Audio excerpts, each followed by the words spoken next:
pledge allegiance to the flag of the United States of America and to the republic for which it stands, one nation, under God, indivisible, with liberty and justice for all. Thank you. If we could have Mr. Morbister for our 5 principles of a cruiser. Yes, and tonight we'll be going over our portrait of a cruiser graduate, and we have embedded within it these 5 principles of a cruiser PLC. They are, and they answer the question, what do? We focus on learning, we collaborate, we take responsibility, we ask what are the results, we decide what to do next. Thank you. If we could have roll call, Mr. Treasurer, please. Mr. Kirshner? Here. Mrs. Dauterberger? Here. Mr. Bauer? Here. Ms. Gray? Here. And Ms. Walsh? Here.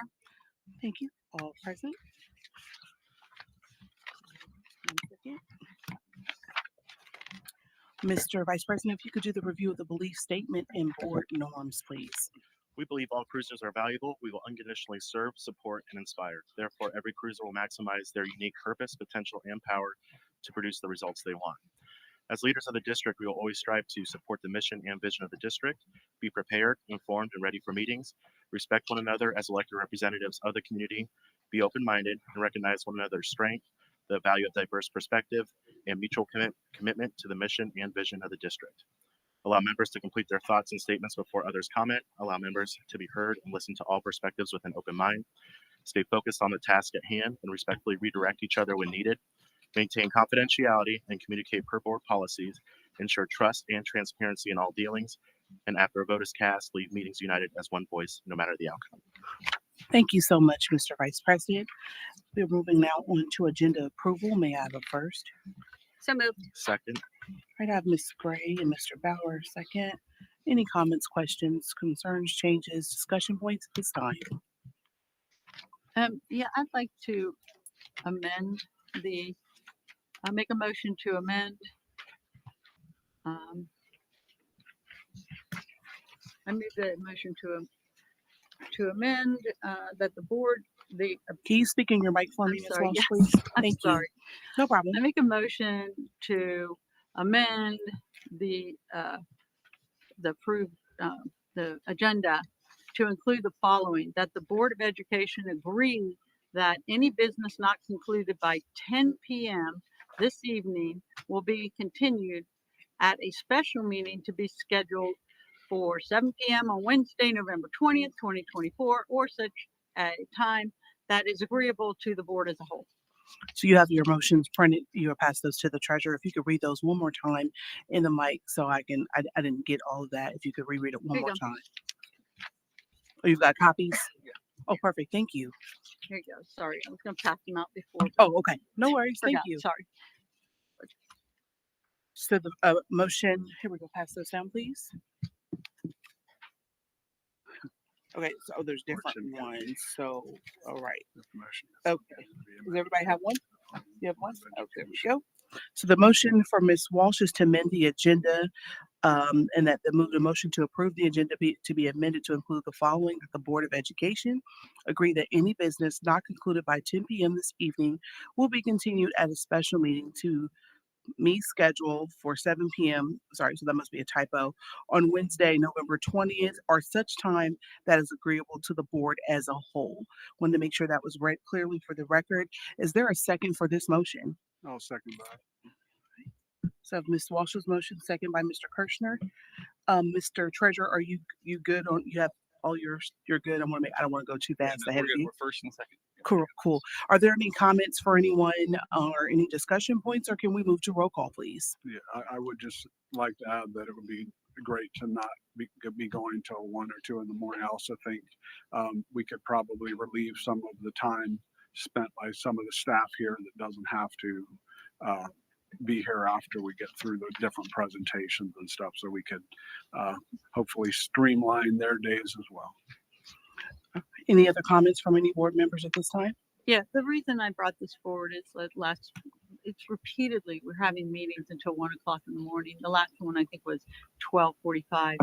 I'm not getting home till late. I get up very early. I'm a farmer, and it's it's not healthy for a person to be at a meeting that long. And in addition to that, all the business that we are doing, that we're voting on in executive session when we're supposed to be making our hardest, best decisions, are at 11 o'clock at night, 12 o'clock at night. It's not good business practice. It's not a sound business practice. Thank you. I would just like to make the comment that we are not voting in executive session as stated. Thank you, Ms. Gray, and thanks everyone for their perspective. I would also like to add that, I want to comment on what Ms. Gray said. yes, We ma'am. are not voting, but we are discussing extremely important business at the midnight hour. I agree. You had said we vote in executive session. I did and not say that. I'm sorry. I think you misunderstood what I was saying. Okay. Thank you both. Just for clarity, in the event that it was or was whatever, that we are not voting in executive session. We are not prohibited by law. Of course, our legal counsel does attend executive session with us to ensure that we were within confines of the Ohio Revised Code. I would also like to add a statement that I think this is a great motion that you've provided, Board Member Walsh. But I would also then like to ask that my fellow board members come prepared and ask questions in advance, which does not happen fairly often. And I know that there have been some challenges, I believe, on some items, but there are some things that could be mitigated prior to with the information that is provided. So I do appreciate everyone's comments. In addition to, we did canvass our administration, and from my understanding, unless something has changed, that preferably having the one meeting is better for them versus bi-weekly. Then it seems that all they're doing is preparing for meetings and not being able to do the work of the district. And when we were at 2 meetings a month, with my experience on the board, we were here just as long, but just twice a month, the same amount of time. And I do see a couple folks in the audience who are normally here with us nodding with that. So thank you everyone for your comments and perspective. That's what we're here to do. And hear that if we could move to roll call at this time, Mr. Treasurer. Well, I would like to comment on that. I do come prepared to meetings. I have It's not many. This is what we had, and we had 2 days to get it done. That's 48 hours for this. That's ridiculous. and then so Then I'm not don't- necessarily But you implied that we don't come prepared. Is that what you were saying? Did I I misunderstand maybe? No, you didn't. No, ma'am. I was very clear on exactly what I stated, and I'm not here for debate with you, Ms. Walsh. You made your comments. I made mine. We are moving to Point of roll order, call. Madam President. Sure, whatever would you like You to. speak so quickly and so fast and have so many extra words in there that it's hard because of my hearing disability to follow closed caption and gather everything that you're saying. So if you could be I will definitely. mindful of that, I would appreciate it. So would you like for me to repeat for you, Ms. Walsh? Sure. Okay, so you asked me, was I implying? I wasn't implying. I'm only basically stating what my experience has been with my board colleagues on this board, that it just seems at times that folks are not prepared for board meetings. I also stated that we've canvassed our administration, and the last time that I checked, it was best suited for our administration that they would prefer to be here the one time a month versus twice a month. And with past practices, when we did have 2 meetings a month, and the videos are available on YouTube, we were here for the same amount of time, just twice a month. So hopefully that was clear and concise and was able to keep up with closed captioning this time. Can you please confirm, Ms. Walsh? Oh, yeah, I followed, but I would also like to say this is a board meeting, and if we didn't have all the presentations or had them at one meeting, then we would not have to have all of our employees here until the late hour. And then there's also another statement, if I could finish versus going back and forth, but you've made your statement, and I just want to make sure it's very clear. Not all board members check emails where information could be provided there. Our administration is also asked to send things various different ways based off preference, which is also allowed by the Ohio Revised Code, which we do to the best of our ability. So thank you everyone again for your comments. It's not a debate, it's everyone's experience. And at this time, we will use what we have our power to vote on said motion presented by Ms. Walsh. So at this time, Mr. Treasurer, if we could have roll call, please. Mr. Kirschner, Aye. Mrs. Dattelberger, No. Mr. Bauer, No. Ms. Gray, No. and Mrs. Walsh. All right, motion fails. I would like to ask that we move the executive session to before item 12, so possibly make that 11I, since we are discussing memorandums of agreement with the GMLEA and the OC. It would seem that it would be logical if we have any questions for our legal counsel to be able to ask that prior to making those decisions. Thank you.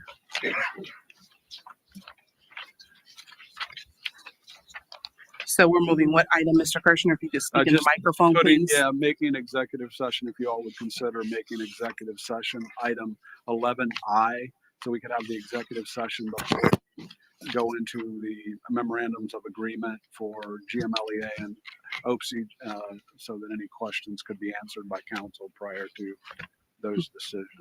I don't show I the second. 11I. There isn't. I'm suggesting we create I. We have I, I'm sorry, we have I as, I believe that's what we have identified as executive Executive session. session. So where are you wanting to move it to? Just between 11 and 12, so I just called it 11I, but however F. that works for you. Is that F11 and 12, John? It's F. It's F11. So it looks like. And then But again, doesn't just, that make sense to put it then before the superintendent's agenda? I don't know. and just shift the entire section down. Yeah. We could do that as well. I just also want to state that the agenda is provided twice out in advance. So if there are any of these changes that we're discussing prior to the meeting could have been made prior to now when we discussed shortening our time.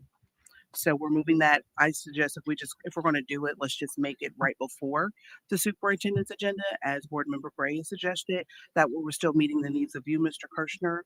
And I will also send a note to council to make sure that they're prepared to jump on executive session. Also, just past practice in the past, just so we're not having our family and our parents and students who are here and those, we've always normally put executive session at the end, just in case we're in there for a period of time. Just so you understand that's why those that may be watching for the first time. Yeah. So we've got that cleared, Mr. Collier. We're going to move the executive session before the superintendent's agenda. So it'd be F. Correct. And then we'll just shift everything down. Is there any problem with that from any board member? And then that way that meets the need of you, Mr. Kirshner. Thank you. Absolutely not a problem. So superintendent's agenda would now be G. That is correct, sir. Okay. You good, Mr. Collier? I need a first and second for that. I think we're just reorganizing. Well, that we're reorganizing, we don't need. It's Not just when we're adding and amending, that's when we need the motions. I got them good. Thank you so much. Is there any additional comments or?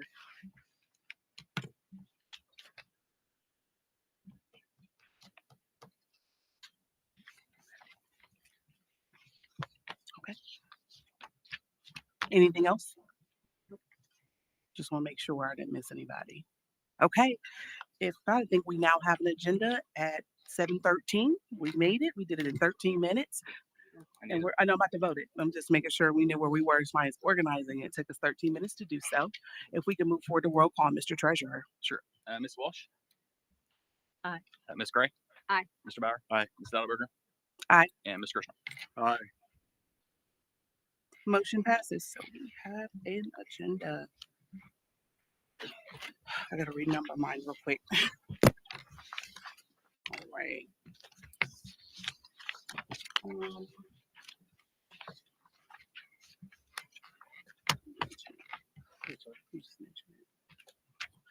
I know we didn't, did we get any, we didn't.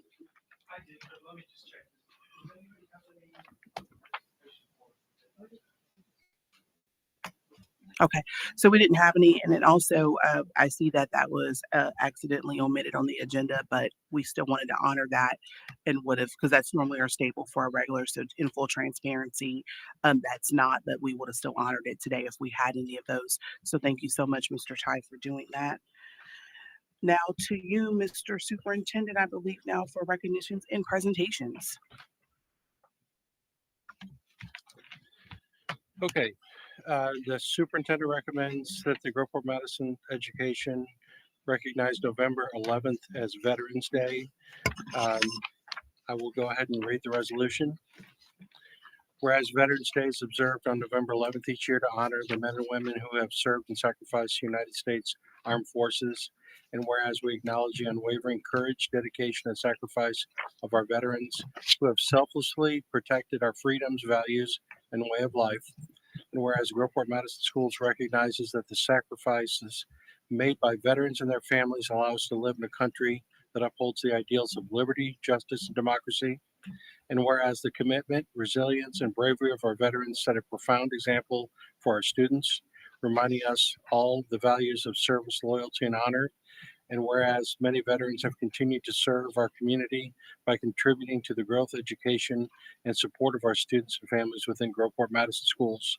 Now, therefore, be it resolved that the Groveport Madison Schools Board of Education express heartfelt gratitude to all veterans for their selfless dedication, commitment to our nation, and be further resolved, the Groveport Madison Schools encourages students, staff, and community members to observe Veterans Day with respect and appreciation for those who have served and continue fostering a culture of honor and remembrance.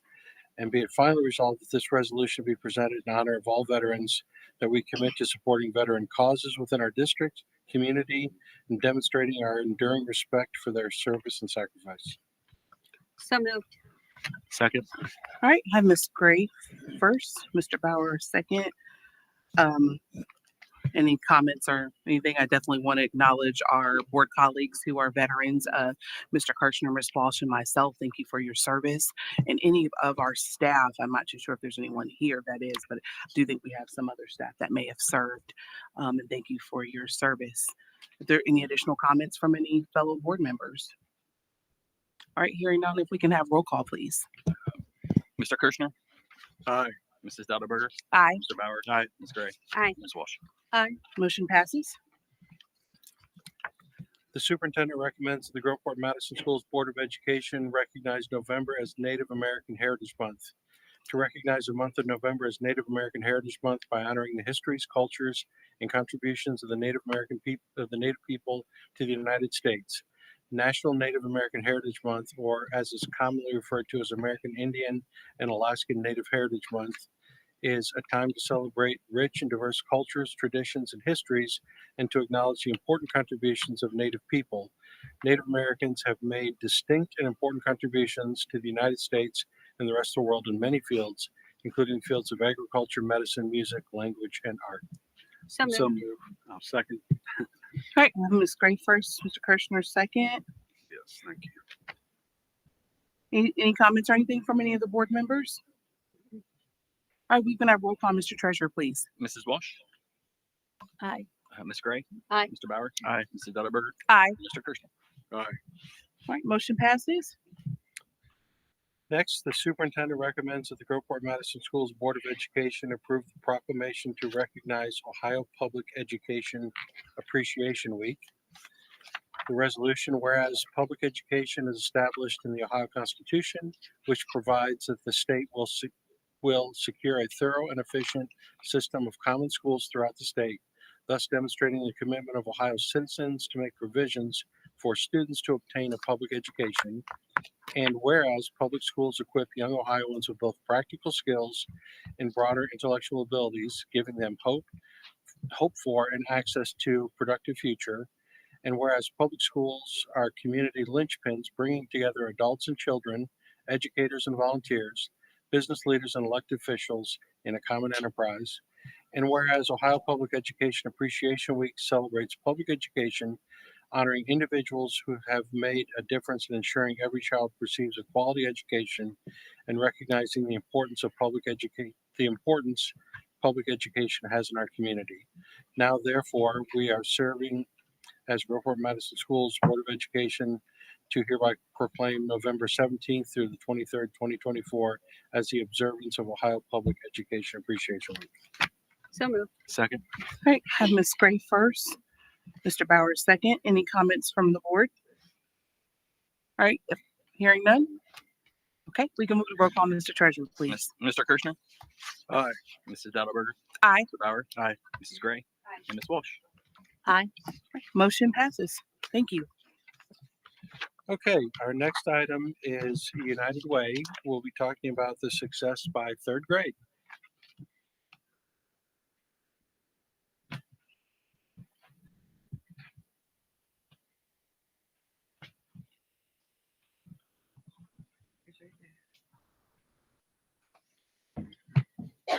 Good evening to Superintendent Grube and to Board President Dowdleberger and all members of the board. My name is Cheryl Wyatt and I serve as the Vice President of Success by Third Grade with United Way. Here this evening, partnered with me in this presentation is Aaron Moody, who serves as the Network Director assigned to Groveport Madison District.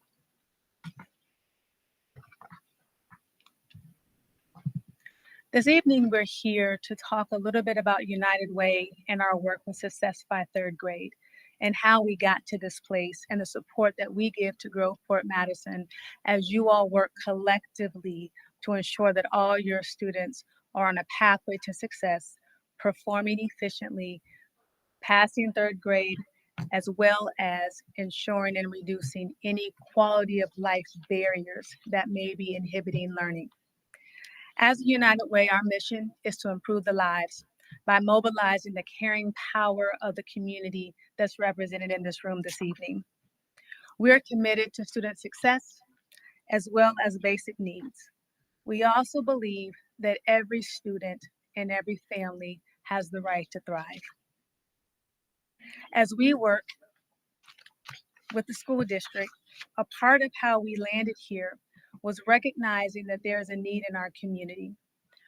In Franklin County, we understand and know that there are some of our families who are experiencing challenges with family stability, with housing, with food insecurity, and oftentimes with things that are occurring that allow students not to show up in their best self to learn, although we know that all of our students have the capacity to learn.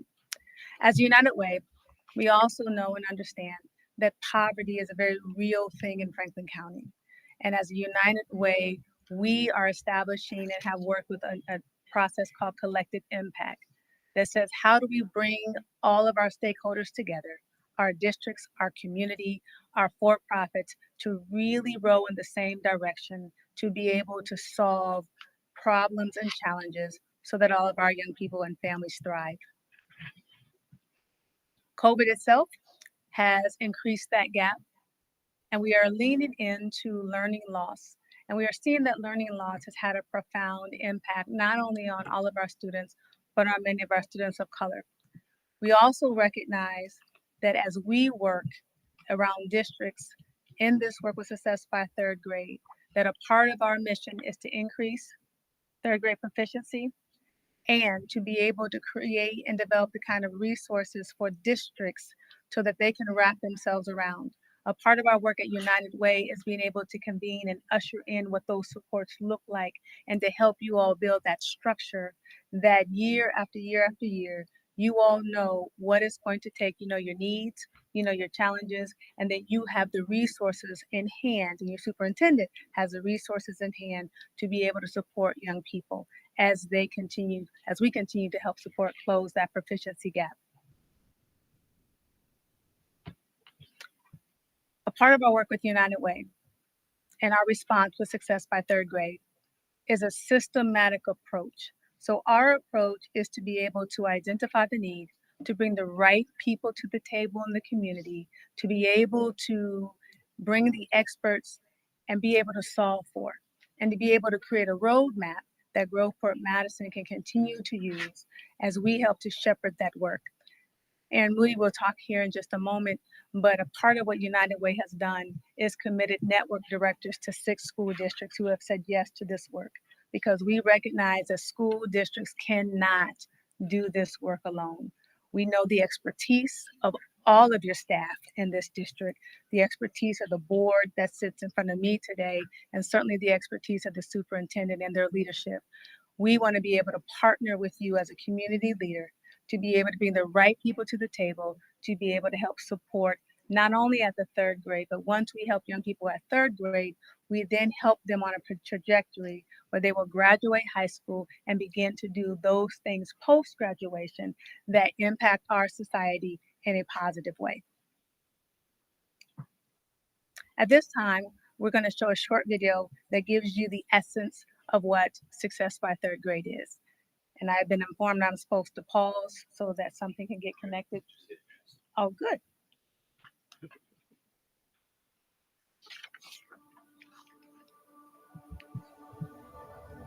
Success means students learning effectively everywhere. It doesn't matter where you live. It doesn't matter what school system you're with. The tools are there. It's accessible.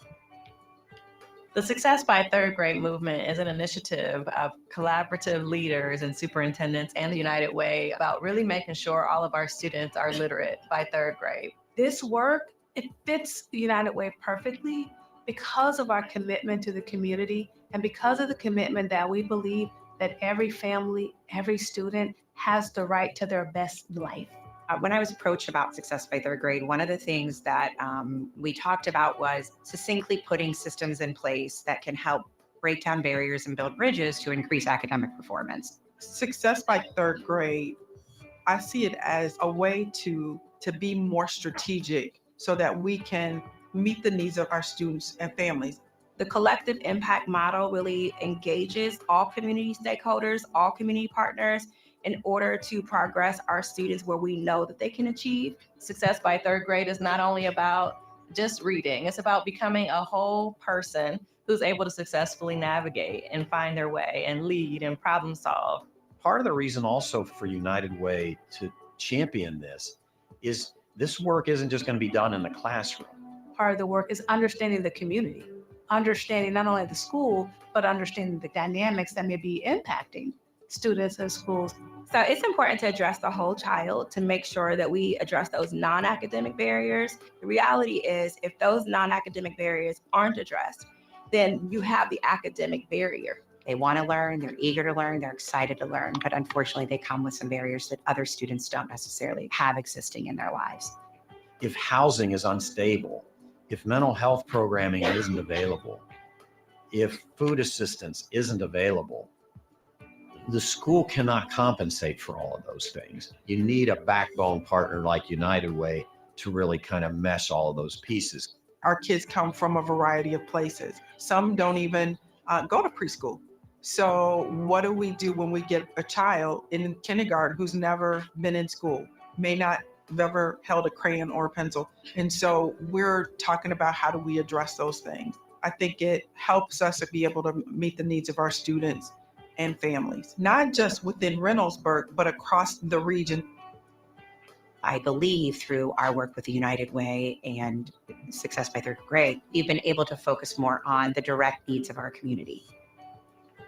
We've got network directors. That is one of the fabulous value adds I think the United Way has brought to the table. You have organizations, you have districts who want to do so many things. They see some of the challenges, but the person that's dedicated to help make it happen sometimes is not there. And so that's the beauty of a network director, is they help support, work with, bring to the table, convene those supports necessary, and they keep it moving. I do a lot of thought partnering with the network directors, for example. We're looking at regions, we're talking about what is our obstacle, how can we overcome it? We're all saying similar things, and we are coming together in a way to create solutions to whatever those challenges are. The impact the United Way is making in our regions is really affecting generational change. If we are able to impact literacy, we impact the next generation. So our children grow up literate, and their children grow up literate, and their children grow up literate.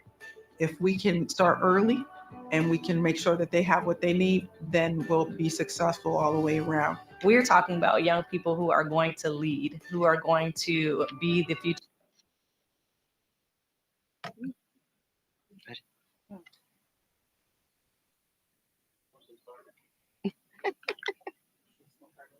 Oh, we don't have to start over. No, it was only a few. Is there anything else on the end that we should see? Or can we like fast forward it to like where we were, like what was at the end? We were almost to the end. But maybe 45 seconds from the end. And if not, we can make sure that you all have the link to the video. Okay, thank you. We'll do that. Thank you. Yes.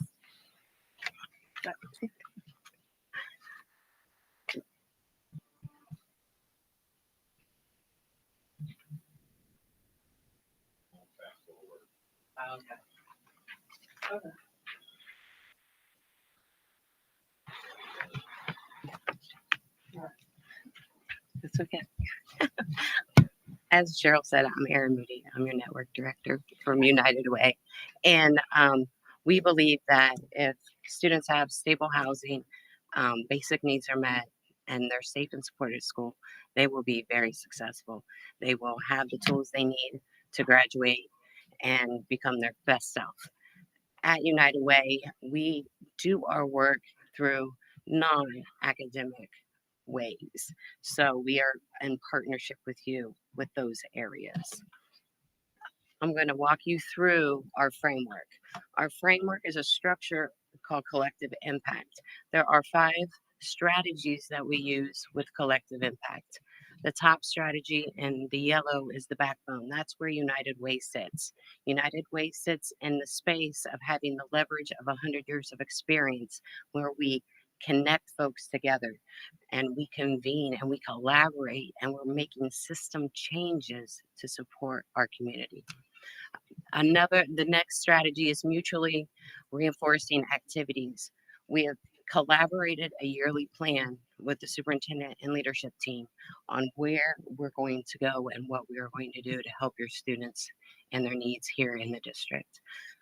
We also have this shared measurement.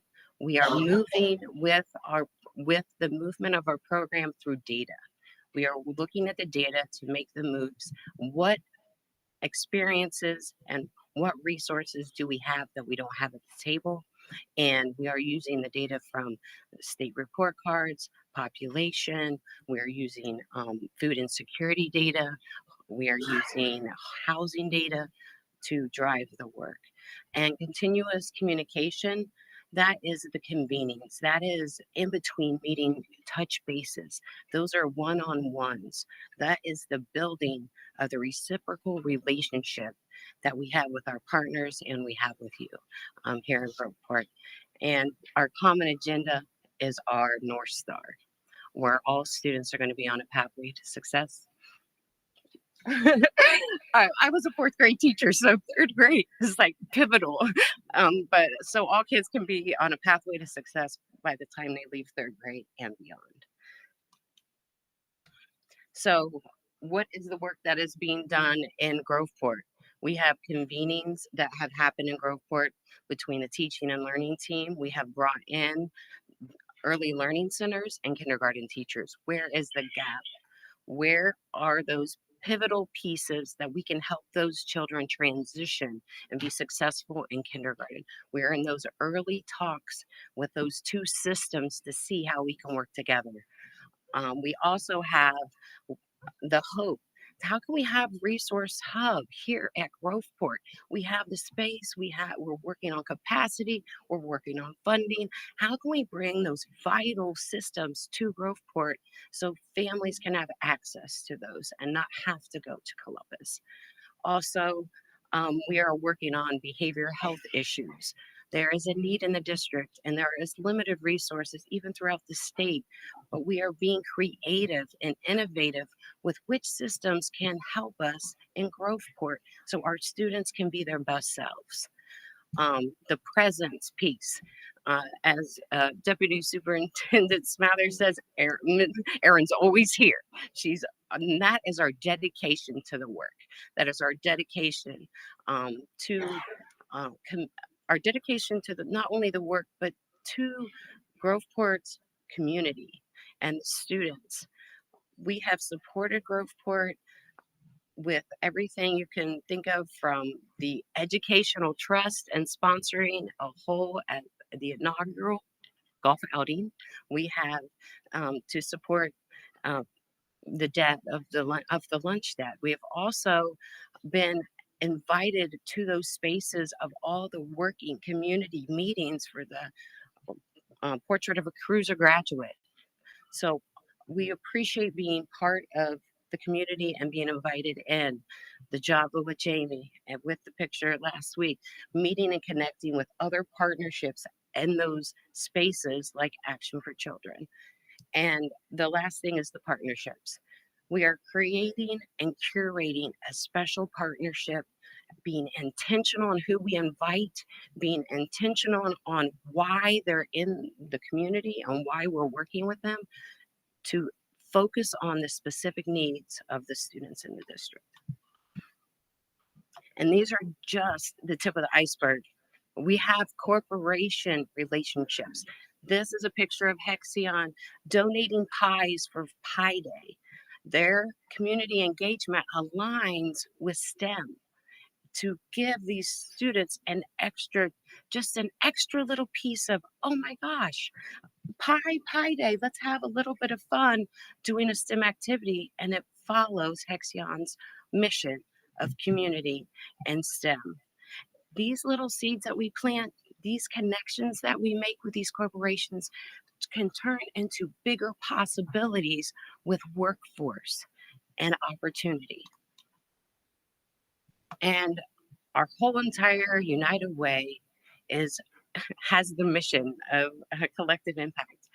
We have Brian, another network director in Westerville, and we have research and development, Amy, showing up to Culture Night and helping to have a belonging and connected activity. So we all show up and we use collective impact at United Way too. I want to thank President Dowdell-Berger and the board for our time tonight. And I want to thank Superintendent Grube for elevating our partnership tonight. Thank you so much. Do you have any questions? I do. I got a couple, so don't even have any board members. I do have a few. One, I wanted to just say thank you for your time and your partnership and your commitment. I did have some questions just so it's kind of clear to all who are here and maybe listening. One, how were we selected? Because I saw that there were other schools, and I know it wasn't like something we went and got on our own. It was like we were approached, correct? Do you want to answer that? Yes, in 2021, there was That's a what I group thought, and there was okay. a previous administration in place at Groveport at the time. But the United Way took a look around collective impact and we said, where do we want to focus? The decision was made that there's collective impact work going. So Celebrate One is Mhm. considered a collective impact entity, and they are working with young ladies and families from birth up until, or pre-gestation up until age 1. Future Ready 5 is an organization that works with ages 1 through 5 years of age. There was a gap in the community at elementary and at middle school. Mhm. And then the Columbus Compact comes in at the high school level. And so United Way made the decision between elementary and middle to make the decision at elementary. We then said, where's the bookend? One of the bookends is third grade proficiency.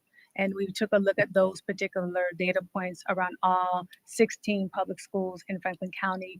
We approached all 16, quite honestly, assuming that one would say yes. And we at the time had 7 that said yes. Groveport Madison was one of those schools that said yes. And so Groveport Madison, along with the other 7, had representation that had conversations about what does success look like. So the slide that you saw that was around child well-being, home and family stability, and students feeling safe and supported at school was a collaborative conversation between representatives of all those 7 districts that says, what does success look like and how do we begin to anchor in this work? And so then I got a couple follow-up questions, and then I'll definitely turn it over to my colleagues if you have some, I promise. I know Ms. Moody is our point of contact, our director, or our partner.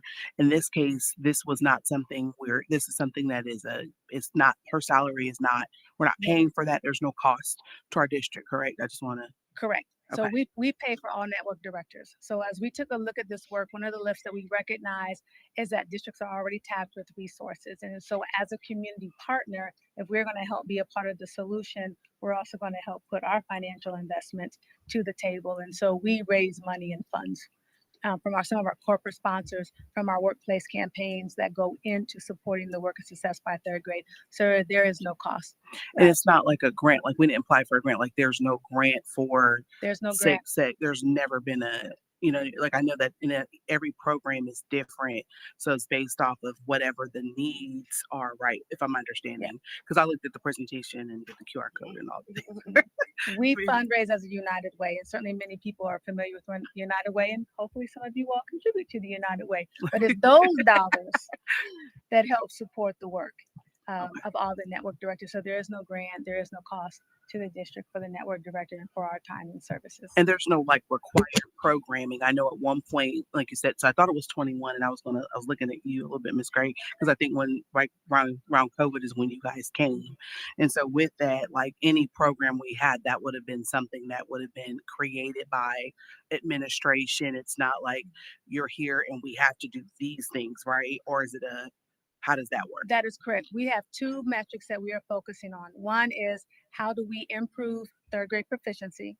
And then how do we address what we call quality of life indicators, those indicators around housing, around mental health, around access to healthcare, but those are community. And so what we do is we come in, and we've done that with the superintendent and leadership, to say, where are the needs? Now we're looking for where are those needs and how do we help close the proficiency gap? And then how do we get the right people to the table that help reduce the barriers? But beyond those two metrics, what we try to do is take a look at what is making sense for the district and how do we accomplish that. What we want to leave you with, though, is a playbook. One of the things that has come on board is this pre-K to kindergarten transition. One of the things that all superintendents from all the districts have said is our young people are not coming in kindergarten ready. You certainly can look at your percentage scores. And so part of the large work that we are asking districts to support us in is how do we convene the early learning system and the kindergarten district system. The two have not been previously talking. And so, but how that looks, we shape that, and we work with your staff within the district to shape bringing people together, convening, because if we can get the systems talking, if we can get them to understand where are some changes we can make, then all your young people come in kindergarten ready, and it relieves your kindergarten teachers, and then people can make sure that they're working with those standards yearly. So basically what I'm hearing you say is that, what each network director works with whomever is identified in the administration to develop a plan that best suits for that district, as you stated, like looking at demographics, whatever that might be, at no cost to the district. Correct. Okay. And then there's no grant. And so I know before, I think we had reading buddies at one point, and I know that went away.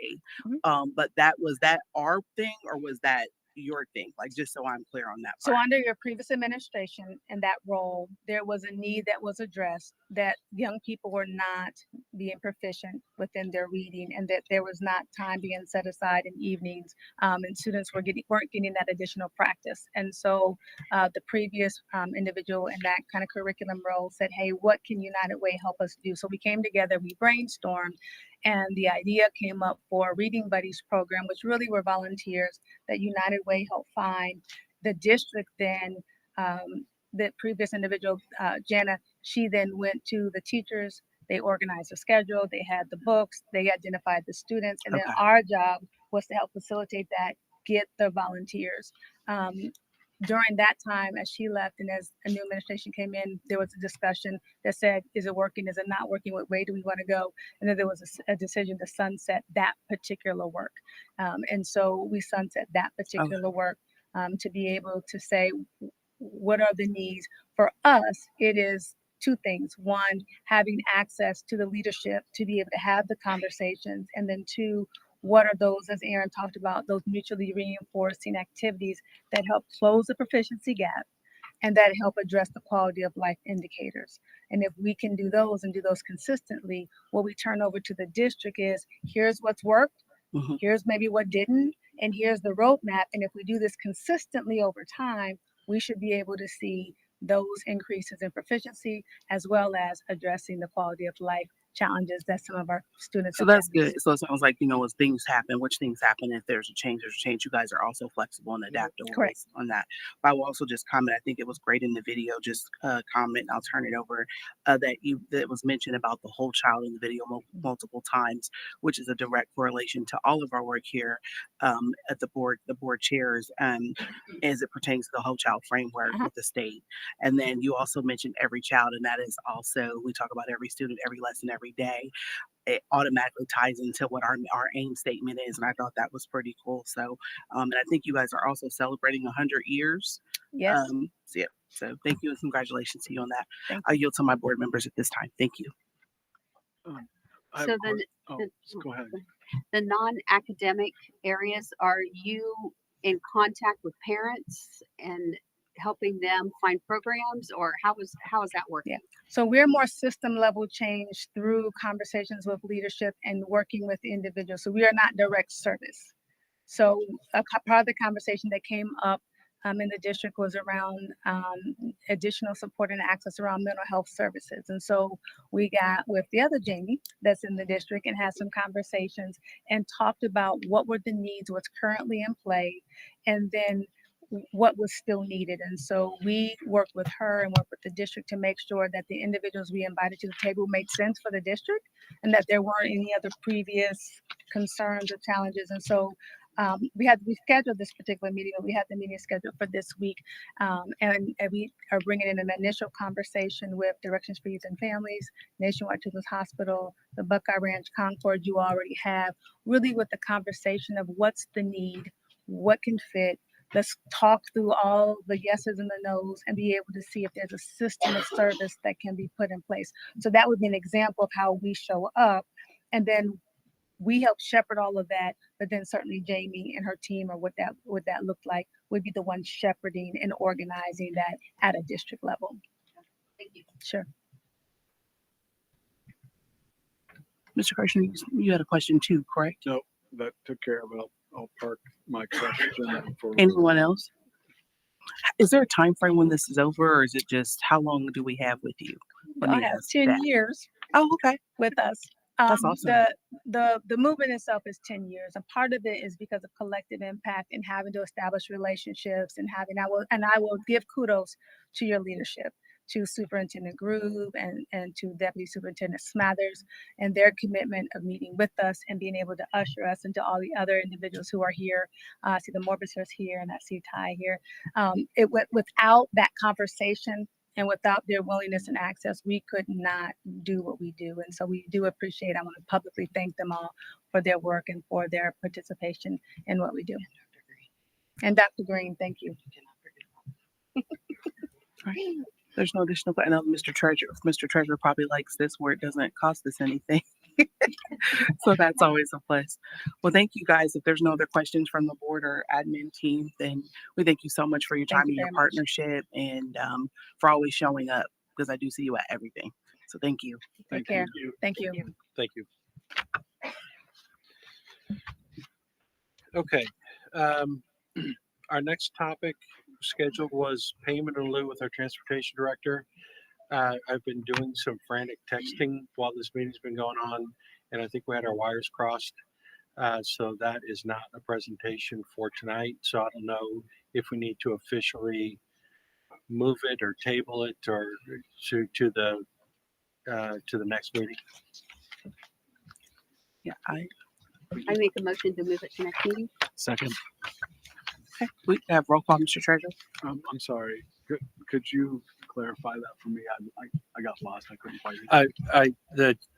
We had a mix up on communication. I thought we were going to have a presentation on payment in lieu tonight. Oh, okay. But obviously we're not ready to do that. So I'm asking to put that on the agenda for the next meeting. Awesome. Thank you. And just for context, Mr. Kirshner, Ms. Gray first that motion and Mr. Bauer seconded, and we are moving to roll call at this time. Thank you. You're welcome. Mr. Kirshner? Aye. Ms. Stoutenberger? Aye. Mr. Bauer? Aye. Ms. Gray? Aye. Ms. Walsh? Aye. All right, motion passes. Thank you. All right, our next presentation is a longitudinal state report card data with Mr. Morbiser.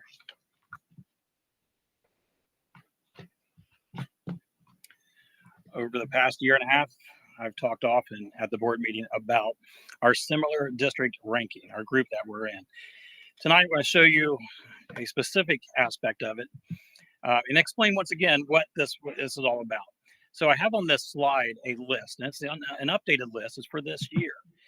We have 20 school districts that the state has decided we are very much alike.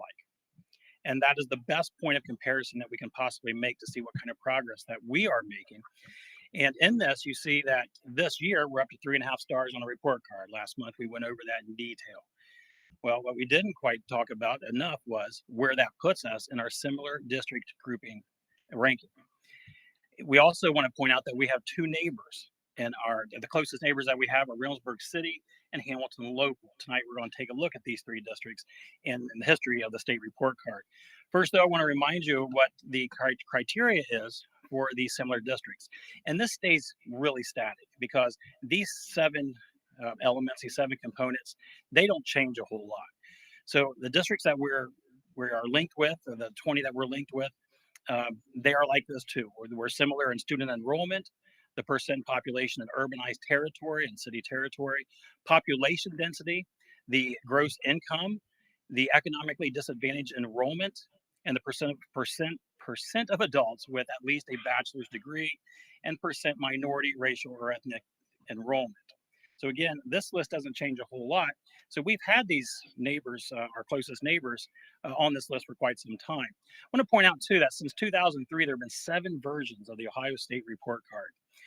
On this first slide, they were very much the same. They just changed the number of state indicators. On each of the report cards, the state indicators were mostly academic performance on state achievement tests. So it was test scores, attendance, graduation rate. And you see in the first one, there were 18 state indicators, then 23, then 25, then 30, then 26. Then the state decided to change the format to an A through F report card, kind of like a standard report card for a school or for a student in a school. And for several years, we weren't graded on that report card. It didn't officially count. It was just like practice to get ready for that report card. So that was between 2012 and 2021. In 2021-22, we've had a STAR component report card. In the last 2 years, it's counted. The STAR components are achievement, progress, gap closing, graduation, early literacy, college, career, workforce, and military readiness, which is very much like the prepared for success component of the previous A through F report card.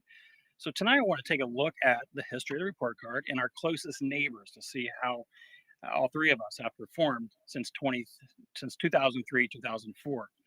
So what I want to point out on this first slide is that it's going to be the same format for all of the report cards. What we're looking at is the number of indicators are 18 on that first one, on that first report card. And that in that first report card, Reynoldsburg and Hamilton Local both were rated as effective based upon how many indicators they had achieved. Groveport Madison that particular year had 6 out of 18 indicators that put them in continuous improvement.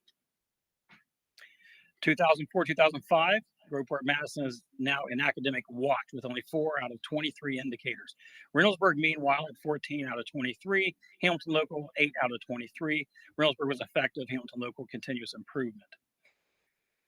2005-2006, you see the same order of ranking, but numbers are going up. 24 out of 25 for Reynoldsburg.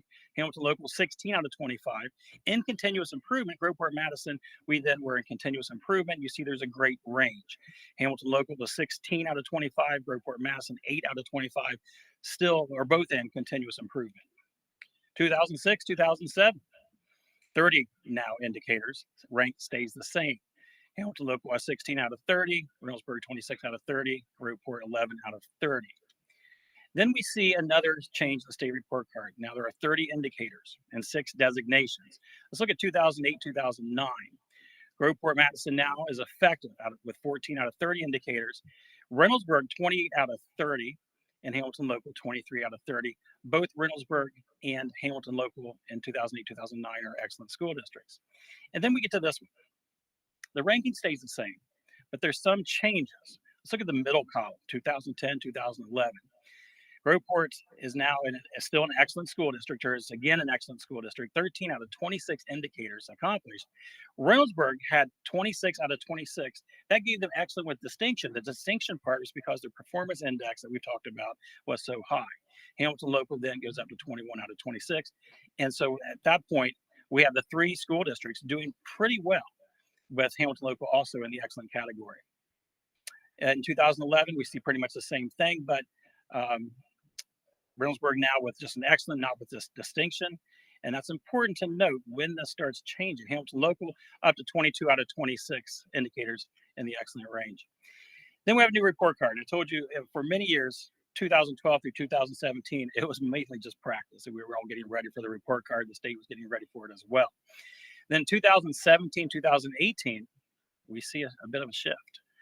So that's with a C ranking, with Reynoldsburg now a D, Hamilton Local also with a C. Let's look at that shift again. And there's another shift in 2018, 2019. Reynoldsburg and Hamilton Local both have C's. Groveport, we had a D in those years. Now in 2019, 2021, we didn't have any kind of ranking and kind of state report card. I'm not going to go over the reasons because we all remember it way too well. But in 2021, 2022, now we're looking at those star components. We still don't have an overall rating. And then this is where we are now. Let's take a look at last year, though, 22, 23, or 2 years ago. Groveport, Madison, Reynoldsburg, and Hamilton Local are all tied at that point, all receiving 3 stars and the 5-star system.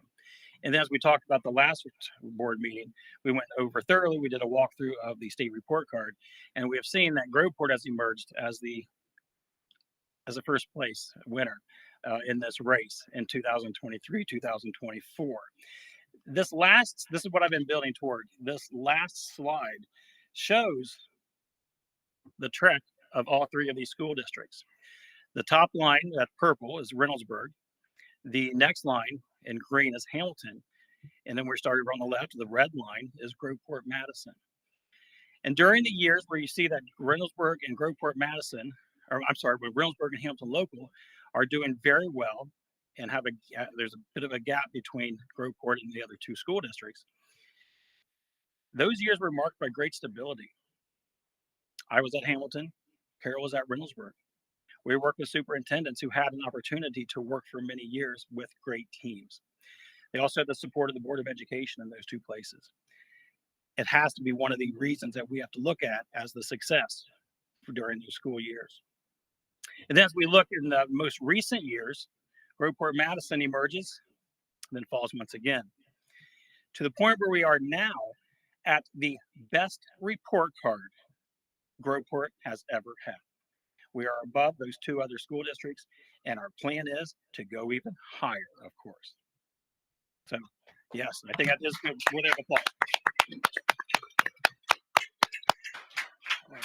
So any questions? I thank you for letting me do that. I've been wanting to show that for a very long time, especially when we achieved our 3.5 stars and we emerged over the other 2. If I remember right, back when we were doing those. Tell me what slide you're going to so I can follow. What? Tell me what slide you're going to so I can follow. Okay. When they were doing let's see, slide, well, it's page 11. I don't know if it's still the same. Which year? Like the 2009 through 2012. Yes. And the effective and excellent and things like that. And when there was having that 8 indicators out of 26 and 13 and 14, if I remember right, some of those indicators we wouldn't be able to achieve because we didn't have those types of programs. So I remember there was one program there, it was an international program and things like that. Is that not in those years? But I remember there was. Am I on the right slide? I think it was. This particular report card was about test scores, attendance, graduation rate, and they had 6 designations. Okay, so then it must have been in the other ones. So in these, there are these 2. I'll go back and forth. So the star component, which we are in now, and it grades through A and F. You're probably talking about the prepared for success. Now, there were a lot of things, and there still are on our current report card. There are still that report card. There are still college, career, workforce, and military readiness. Yes, it's a very long list. There was something with international. I remember. IB, International Baccalaureate. Yeah, and it was like. Yeah, some school districts around Central Ohio have that. We don't have that. Some school districts have an IB program and an AP program as well, and those are part of the list. A very long list. What it does is give school districts the opportunity. They can put all their eggs in one basket or several baskets, or they can try all of those things at once. When you have all those things, you're probably overreaching. It's a lot to try to get into programming. You probably don't have the staffing to take care of that. I just remember it was like when we would go through it, it was very difficult to be able to even move us to the next one because it was things that we didn't even have and we didn't have the funding. Fortunately, now that we have workforce and military readiness and also career added to it, there are maybe 20 different components of that. We actually are achieving quite well. That's in the last board meeting that we had. Carol and I went over how we compare with all of our neighbors, and we were just behind Bexley in the college, career, workforce, and military readiness, which is on track to be counted next year, which will boost our performance. Awesome. Thank you. You're welcome. You made a statement, excuse me if you don't mind. It sounded like you said it came up here as breakthrough A&M. I don't know. Which slide do you think I was on at the No, time? I was trying to follow you when you were speaking and you said Yeah, I something. probably didn't say breakthrough A&M. I just didn't speak clearly, I imagine. Okay. But that doesn't make sense to me either. Okay, sorry. I don't know what. All right. Thank you. You're welcome. It had to do with the best report card breaks through something. Well, I will say again, it was a breakthrough. It clearly is a breakthrough to emerge All right. among our two closest neighbors in our similar district grouping ranking. Thank you. Sure. You're welcome. I'll say that I'm definitely looking at the last slide that shows that one and looking just from, 2004 to 2024. I mean, we've got some waves, but the trending is upward. I know there's always a question about our schools, but having that onward, that upward movement is definitely great. And I think if it's possible, if I could throw this out as a suggestion, is this a way to kind of make this an info paper or an infographic or something that is available to our parents? Because I know everyone doesn't come to the board meetings.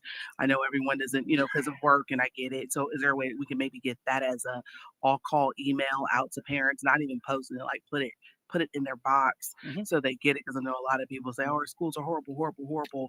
Now we have the data to vote that shows that we are trending in the right direction, and we're 3.5 stars. Like, we are way better than what is being stated. That's not the data shows. I'm always in favor of being transparent and promoting all of our data. Just so happens that this data is showing that we're on the right track. Real quick, do you anticipate any upcoming dips? Like, I know in 08 and 09 there was a dip, even though we're trending upwards, 18 to 19. Of course, there was a dip. Our potential to go up is greater than our potential to go down at this point, especially with next year. Again, career college and workforce readiness, that was not counted, and we performed extremely high on that. And that's actually looking at a 2-year cohort. And so it's going to count again next year for us real big.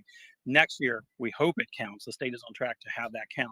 Achievement-wise, too, we're still at achievement for the district. We have to move our achievement numbers for this district. When we do, it counts so large in the calculation that 3.5 stars is something we're going to be looking back at. We're going to be up higher than that. Thank you. You're welcome.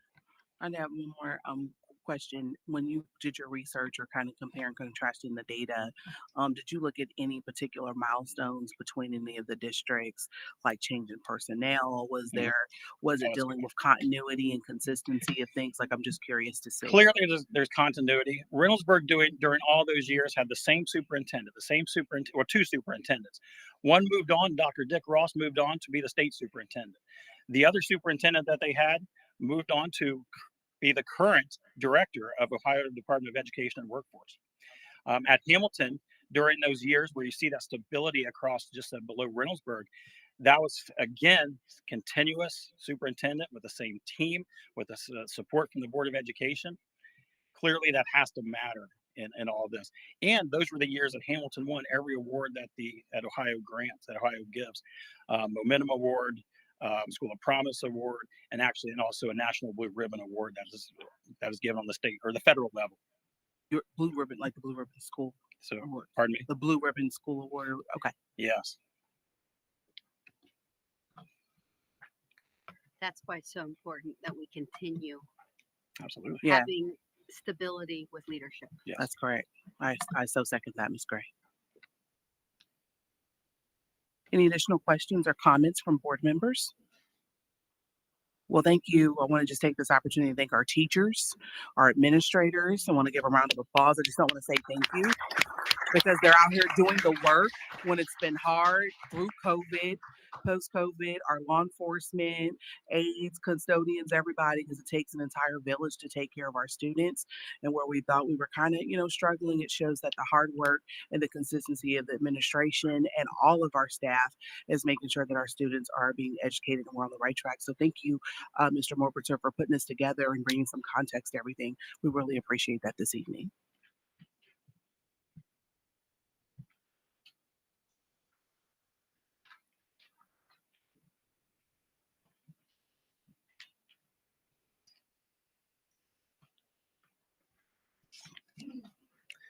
Well, good evening. So I'm excited tonight. We spent last year working on developing a portrait of a graduate, a portrait of a cruiser, and then also the strategic plan. And so I want to share a little bit about what this is and what this isn't. What this is a very concise summary and focus of input from community engagement groups, which included a lot of community staff, things like that. And then we had a meeting specifically for the board where board comments were reflected in there. And I really think that this gives us this is what I said, what it is and what it's not. What it's not is a detailed item analysis line by line plan. What this is meant to be is a quick, easy way for anybody in our community to look and see what are we trying to do with our students, how are we helping them to be prepared, and what is the overall general strategic plan for the work and how we're going to get there. And as you know, a strategic plan is a living document. And so under these bigger umbrellas is all the line item action items and things in place to support these goals. So we're going to give the quick overview tonight, and I'm going to first talk about the portrait of a cruiser.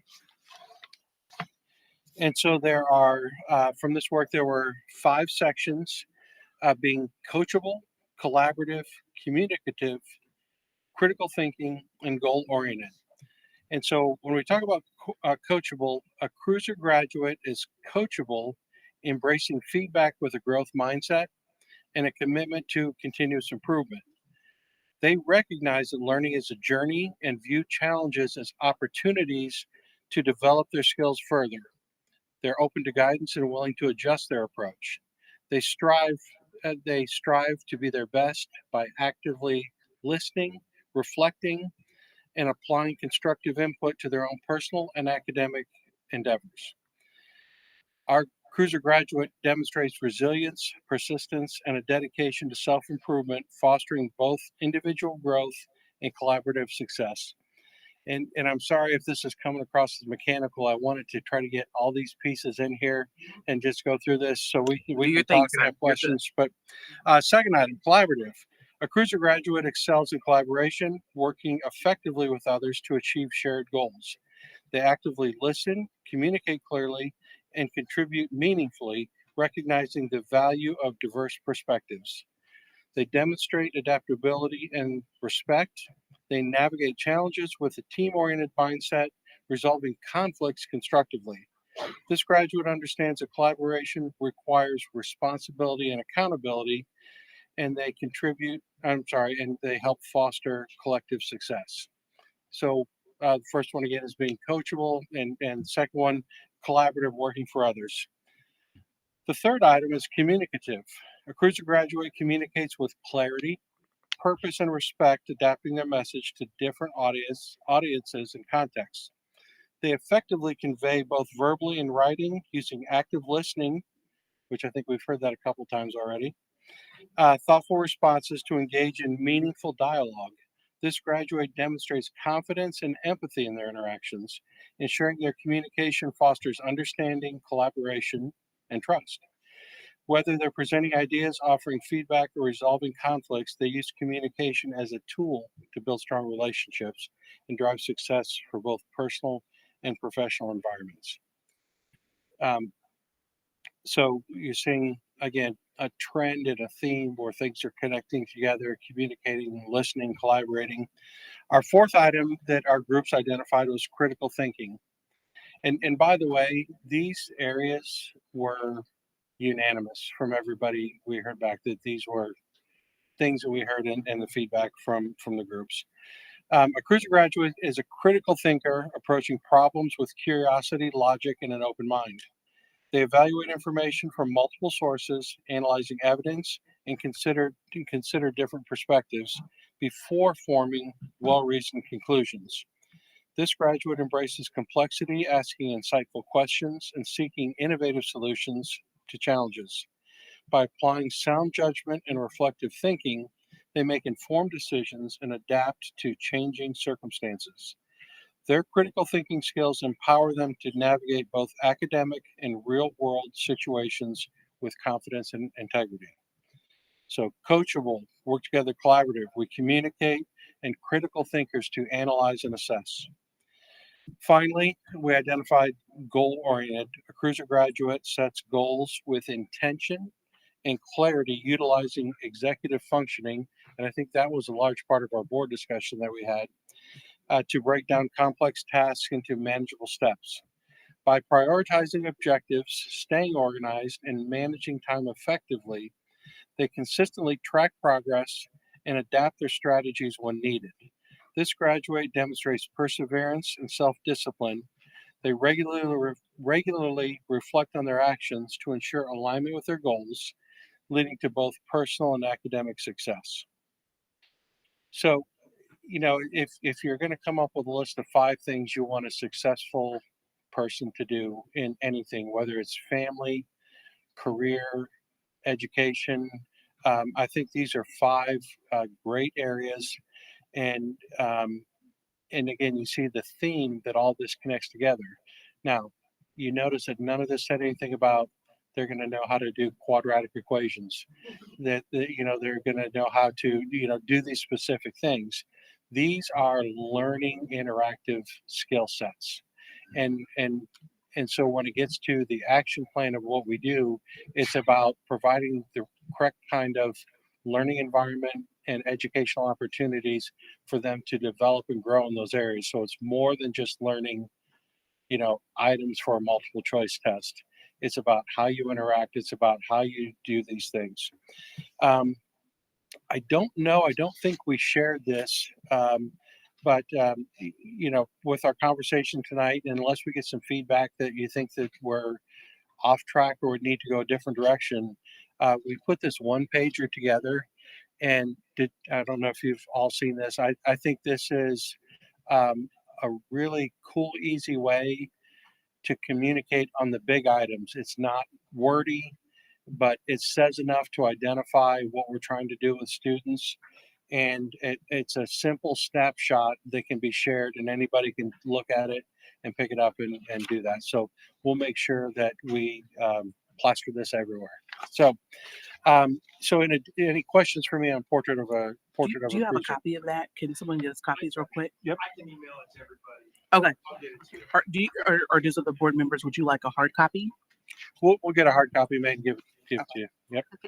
Thank you. I just wanted to say that one of the things that I really liked about that whole thing was that it didn't say we're preparing you for college. Yes. It's preparing you for life. Yes. Because all of those skills are required for life to be successful in life. So I really enjoyed that it was not geared toward a certain student. So, and I agree. It definitely aligns with, it can go in any pathway, right? Like those pathways we talked about, we have to document any student, no matter what pathway, they can get those 5 things here. Go for it. It's success for all students. Absolutely. All right. So our next part of this is our strategic plan, which was developed out of the same group work, and this is to put some focus on what we're trying to do in our goals and areas for the district. So we have 4 areas, and Paul, I'm going to have you start. We'll get a copy. Okay. Good evening. Members of the board, we've been working very hard on this over the last couple of years, and our safety and facility enhancement is our priority. And to be honest with you, the safety of our students, our staff, and our community is our #1 priority. And I would like to say that where we have progressed over the last couple of years has been something to be proud of. Members of the board, community members, staff members, administration, community leaders, and community members and parents have all been a part of that. The best thing that I'd like to say is our partnership with our first responders, our local first responders, our local police department, Groveport City and Madison Township of Police and Fire have been outstanding. They're a part of all of our plans. They're part of our safety. They're part of our training, and they're part of our staff. So out of that priority, we have 4 separate goals. And I would like to start off with our threat assessments. Really, we're doing risk assessment, vulnerability assessment, um, the needs assessment, and threat assessments of our school districts. We take that information from our assessments, and that's where we're making decisions about our safety procedures, protocols, and plans. Next, our facility enhancement and bond issue, we're going to have to get back to work on that. But I will say facility enhancement, I have been proud of the work that we have done as a district to do the best we can with the facilities that we do have. For instance, we've used a lot of ESSER funds to do facility enhancement, especially under the former Deputy Superintendent, Mr. Grove. We also have developed extensive safety plans through our committees, our school teams, and with the input of all our stakeholders. And again, our safety plans are something to be proud of.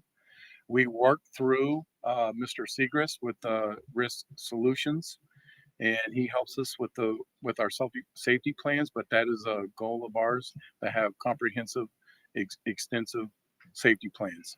Our crisis management and communication, and we work with Ty and his department about being transparent, letting people be aware of when things are happening throughout the district. We also have proactive plans to ensure that we're ready and prepared to respond when we do have a crisis. And that is it for the safety priority.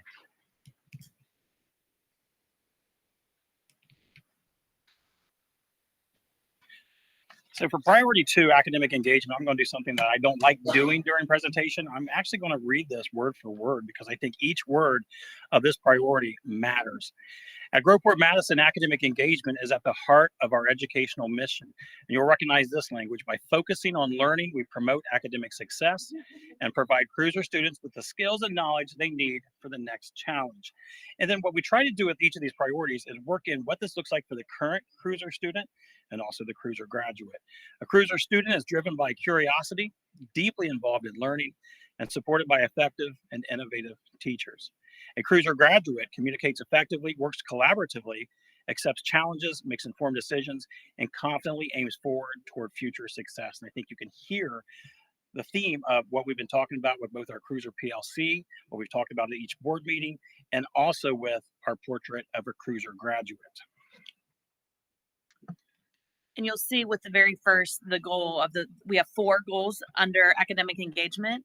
And the very first one, you'll see it's that initiation of the Cruiser PLC and the activation of portrait, the activation of portrait of a cruiser for our students. And then of course the PLC, principles for staff. It's something that we talk about all the time. We start every board meeting with. The second goal is the one plan success. Mike's already presented on that for our goals, and I'm sure that'll be something that will happen again next year. Changes in instruction and assessment. You know, we spent all that time looking at the new ELA curriculum. And it's a lot, but the teachers and the kids, and I appreciate the communications department really sending out and showing what our students are doing with CKLA. And so those changes in our instruction assessment, we're starting to have checkpoint assessments with an ELA and math with state released items or very similar items where we're going to be able to get data and make instructional changes based on that data. Having horizontal meetings. So for example, tomorrow, every 3rd grade teacher across the district will be on a virtual meeting. We've been having, I think this is our 3rd one, a virtual meeting. Every 3rd grade teacher will be together, led by a couple of our administrators and then some teacher leaders. And we're doing that to talk about instruction, to talk about assessment. What are the things that we're doing to help our students? And I wasn't intending to say this, but as Mike was talking, I thought of the meeting that I went to this morning. I sat in at a building leadership team at Madison Elementary, and it was absolutely unbelievable. I even told them afterwards, I kind of got emotional sitting there and listening to them and the discussion they were having about instruction, about consistency, and how the little things that they're doing they were even able to show that in some on our writing, we had surpassed what the state or the state, how the state performed at Madison Elementary. And it was just to see the excitement and the hard work that they were doing. It's hard work, but it's worth it. And so that's goal 2.3 is, I can't say enough about it. And then of course 2.4, we already talked about pathways, continuing to develop those pathways. So again, it's not every kid is going to college, but what are some other pathways that we have for them, and paying attention to their interests, paying attention to the need in the community, and what's going to give them success outside of our walls. Also, I want to emphasize this. We always appreciate the support of the board, of Paul, and this Jamie, but we have two other Jamies that the Office of Teaching and Learning, Carol and I and the Office of Teaching and Learning team could not be successful without Jamie Scott and Jamie Angelini. They also put a lot of work into Priority 2 academic engagement.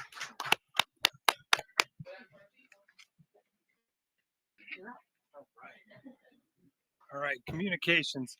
So unlike Mike, I'm not going to read word for word on the screen because that's basically just a fancy way of saying we want our communications to have consistency and provide clarity while highlighting the student, staff, and district initiatives. By doing that, we have 4 elements that we focus on. 1, coherency of messages. 2, development of metrics. 3, saturation of messages. And then finally 4, improvement of internal communications. So when it comes to coherency of messages, obviously it's important to focus on communications that stay on message. And in our department, our communications will continue and always remain to be student and staff focused, highlighting and promoting student achievement and progress. And it's not just our department that sends out communications. Obviously, our school buildings do a great job of communicating with parents and families.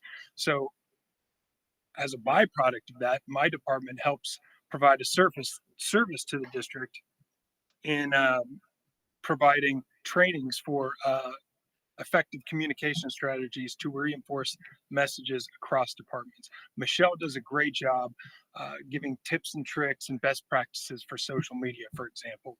And I'm actually currently working on a brand standards guide for the district as far as proper ways to use our district logo, all the way down to standardizing email signatures.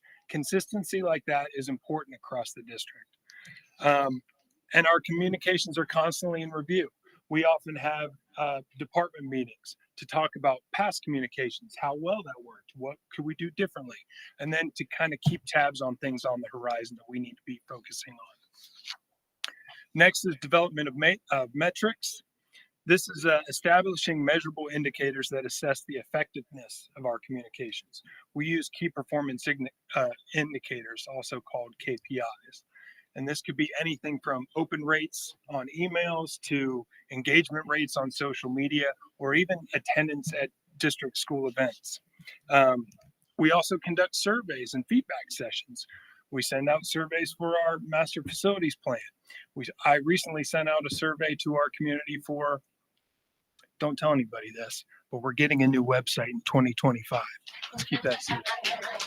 So I surveyed our staff and community about what they liked about our website, what didn't they like, and that sort of kind of molded what we're going to be putting into this new website.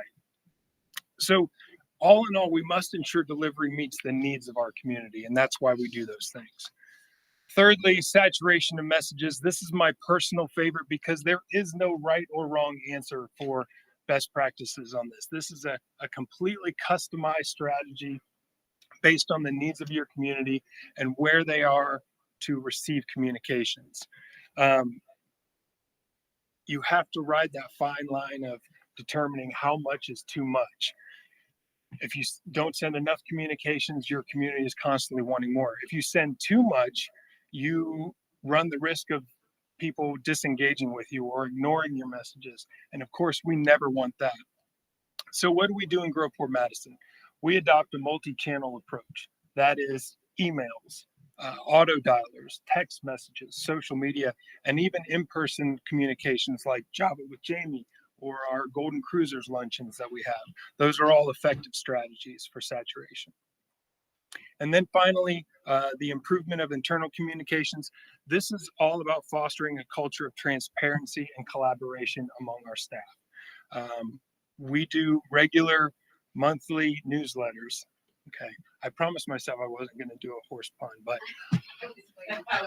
we do a monthly internal staff newsletter that I put out called It's Mainly News, and mainly is spelled MANELY, Maine, horses, Maine. And in parentheses, it says, and sometimes bad horse puns. Oftentimes, our staff at school buildings get caught in the silo of their own worlds. They only know Glendenning Elementary, or they only know Middle School Central. They don't know the great things that are happening a lot of times throughout the school district. So we try to promote all things across the district in kind of a fun way. So we deliver that on a monthly basis. We also have our staff intranet that is available exclusively to our staff. And staff can look up anything from staff calendars to HR information or even tech support requests. And then finally, we're also looking into establishing some clear channels for feedback within our new website coming in 2025. More on that hopefully soon. And with that, I'll hand it over to Adam. So, fiscal priority 4, of course, we're always last, right? Living accountants always put us at the end. But the big thing for us is trust and accountability are crucial to grow from Madison's financial operations. Obviously, I'm trying to eliminate wasteful spending, prioritizing financial transparency, and require that we operate with openness and clarity while expecting all stakeholders to share accurate information. We're committed to providing the financial support resources that help Cruiser students learn. Cruiser graduates must be assured that Groveport Madison invested in their learning by providing the financial support for the resources, tools, and materials that provide them a competitive advantage. So the next slide, I only have 2 things. I'll mention the second one first, the audit. So I've been here 15 months. So I was thinking now it's 15 months, but so the audit from last year, my first year here is not done. Obviously, I hope it will be done by December 31st. And that audit, to give clarity, that audit is done by an independent public accounting firm. Like, you know, so it's not an internal. It is done, and then after that, they're done with their work. The auditor state does a quick review of it. So it's kind of almost like a double audit, but they don't do a full blown audit. The auditor state does do a quick little review of their work. So, and that's done yearly. Every school has it done, have to have it done. And so that's coming along. But so far, give you updates coming along great. But yeah, hopefully by 12/31, they'll have that. The best practice for internal controls, I am still going through, like I said, I've been doing 15 months.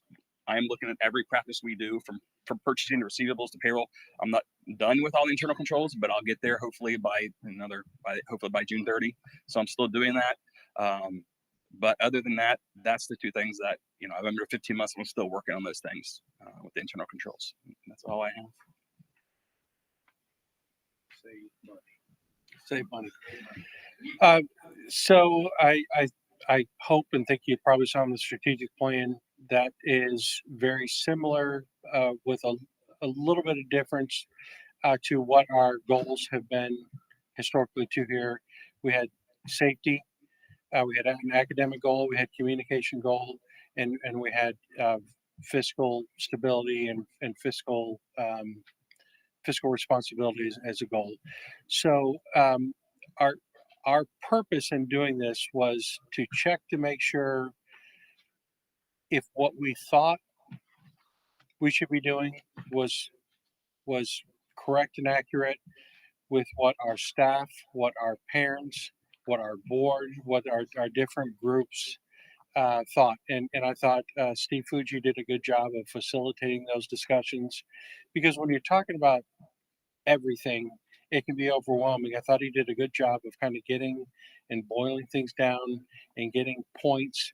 And then it quickly coalesced into that there were certain areas of agreement. And again, which led to what we want our graduate to look like. And then the strategic plan to not only support the portrait of a graduate, but to support the work of our district. And we just wanted to give this overview for you tonight. Get any feedback or questions you have for us. And then if there needs to be any changes, we could do that and finalize things. And then we want to start to promote this out to the community. I think that you guys did a great job of taking what our strategic planning meeting, when we met a year ago, was it? A couple years ago. Two years ago, that we met and came up with the goals, and this is what we wanted to see in the strategic plan. And I think you guys hit the mark on that. Yeah, So it's thank you very much definitely nailed. for all the time. And also curious as to, did we get a pretty good turnout with community or parents? Our first meeting was at Asbury, and I don't remember the count, but the gymnasium was full, so great. there was a lot of turnout. Thank you, parents. Our group, the second meeting at South was a little bit smaller, but there was still, and there was a wide representation of people who just saw the notice and came out and participated. It was a wide range of background and experience coming into that. And then, of course, we had the special meeting with the board. Thank you. Thanks. Yeah, I definitely second that. What Ms. Gray stated, this is definitely in line with what we had. And I love how those key components that make up an operation of any organization are outlined very detailed, and we already can see the work, even though like it's still, we already see the change and the shift in a lot of areas. So I think that's great. I know you want to get this out. So if we're going to do this side this way, I would assume we put the strategic plan on the back, like, and then it's like a one-er, like a 2-page, and then that way it's something quick. And even when we have our mailer for state of the schools, it'd be good to kind of have that like quickly accessible, so it constantly reinforces the messaging once it's approved. But job well done, team. And we really want this to be, we don't want this to be complicated. We don't want it to be an education ease. We want it to be that anybody can pick it up and look at it and say, okay, I get it. That makes sense. So Yeah, I think you hit the mark with that. I mean, this is great. So yeah, great work. all right, thank you. And I'd also like to just say that since now we have our strategic plan, that we come back and look at it constantly to make sure we update as we go along. And then maybe even consider like at the end of or this school year what we hit. There should be data points like the metrics for the speaks. We've already seen metrics already from the academic side. We get that concept, but just kind of have a cumulative report that aligns with what's in the strategic plan, which we kind of get it every month anyway, technically, but it'd be good to kind of have one like closeout. Here's the strategic plan. Here's what 2024, 2025 school year. Boom. And then it just, yeah. That way the document doesn't get stale. Absolutely. And it's just not something it's like, okay, it's done, check it off the list, but continually look at it. Is there any other comments? Did you have something? Yeah, Mr. Kushner? when it came to the financial transparency, I think a great tool for that. would Can you be speak the, in the mic? I don't think you're in the mic. Thank you. Sorry about that. When it comes to the financial transparency part, I think a great tool for that would be possibly the open checkbook. And I don't know if we've had any presentations from the state treasurer's office, but that is a very great tool, kind of to allow the public to see our open checkbook. So I think that's something that we might want to consider and talk about further. And then also, from my experience on the board before, I know that the auditor at one point provided us kind of an overview of our transportation costs, and we're coming around to a possible contract or decision or along those lines. So I think it would also be great to engage the auditor and see what they can provide as far as an overview comparison of our transportation costs versus other districts, versus maybe where they see it should be, and also possible ideas for efficiency, etc. They did a really good job when I was on the board with that before, and brought us ideas, some of which we've implemented, like bringing in and owning our own transportation coordinators. That was one of the things that they suggested. So those are just a couple ideas that I have when we talk about transparency. And just for record, we're not talking about anything for transportation. We're not leading either anyway. No, I just want to make sure for the record, so it's not that we're negotiating anything. Just for the record, it was just a conversation, so that is not a plan. We will have to definitely make sure we include legal counsel on that. Thank you. Any other questions? Are we good? I'm sorry. I just want to make sure, Ms. Walsh, did you have anything? Okay. All good questions, everybody. Yes, ma'am. Thank you.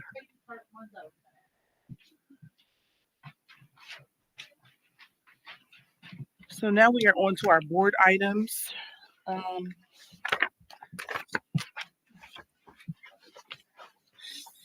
So let me get caught up just 1 second. Yeah, go on. Thank you. All right, first one is the student advisory application review and selection. And I think at this point, I'm going to make a motion to go ahead and table. I know I saw a board member's email about the applications and some challenges. So in all fairness, if that would be okay, we could move this to the next meeting. So I'd make a motion to move the application selection to our December meeting for student advisory 2024-2025 applications. Do I have a second? Second. What were some of the challenges? I mean, I was gonna bring forth some, but I didn't see the email. It was the email you sent that you stated that you didn't have what you needed. So Oh. just so to ensure we were good and wasn't any pressure, I made the recommendation to table Yeah, to December to give time based off your correspondence to us Yeah, and yeah, to December. I appreciate that. So Absolutely. okay, so I I- just wanted to also point out though, I just got it. Can we finish the motion and then we can discuss? Is that okay? Let me finish my I s- motion and then get a second. and Oh, then- I thought we seconded already had it. the motion. Oh, I didn't hear a second. So Second. thank you. Okay, now discussion. Go ahead. I'm sorry. Yeah, Uh-huh. I just wanted to point out that there's a lot of them that are illegible. You can't read them. Did you notice that? Did everybody? The ones that are in pencil, yeah, There's yeah. a lot. There's a lot. Like there's a few. this. So I had to expand it on my computer.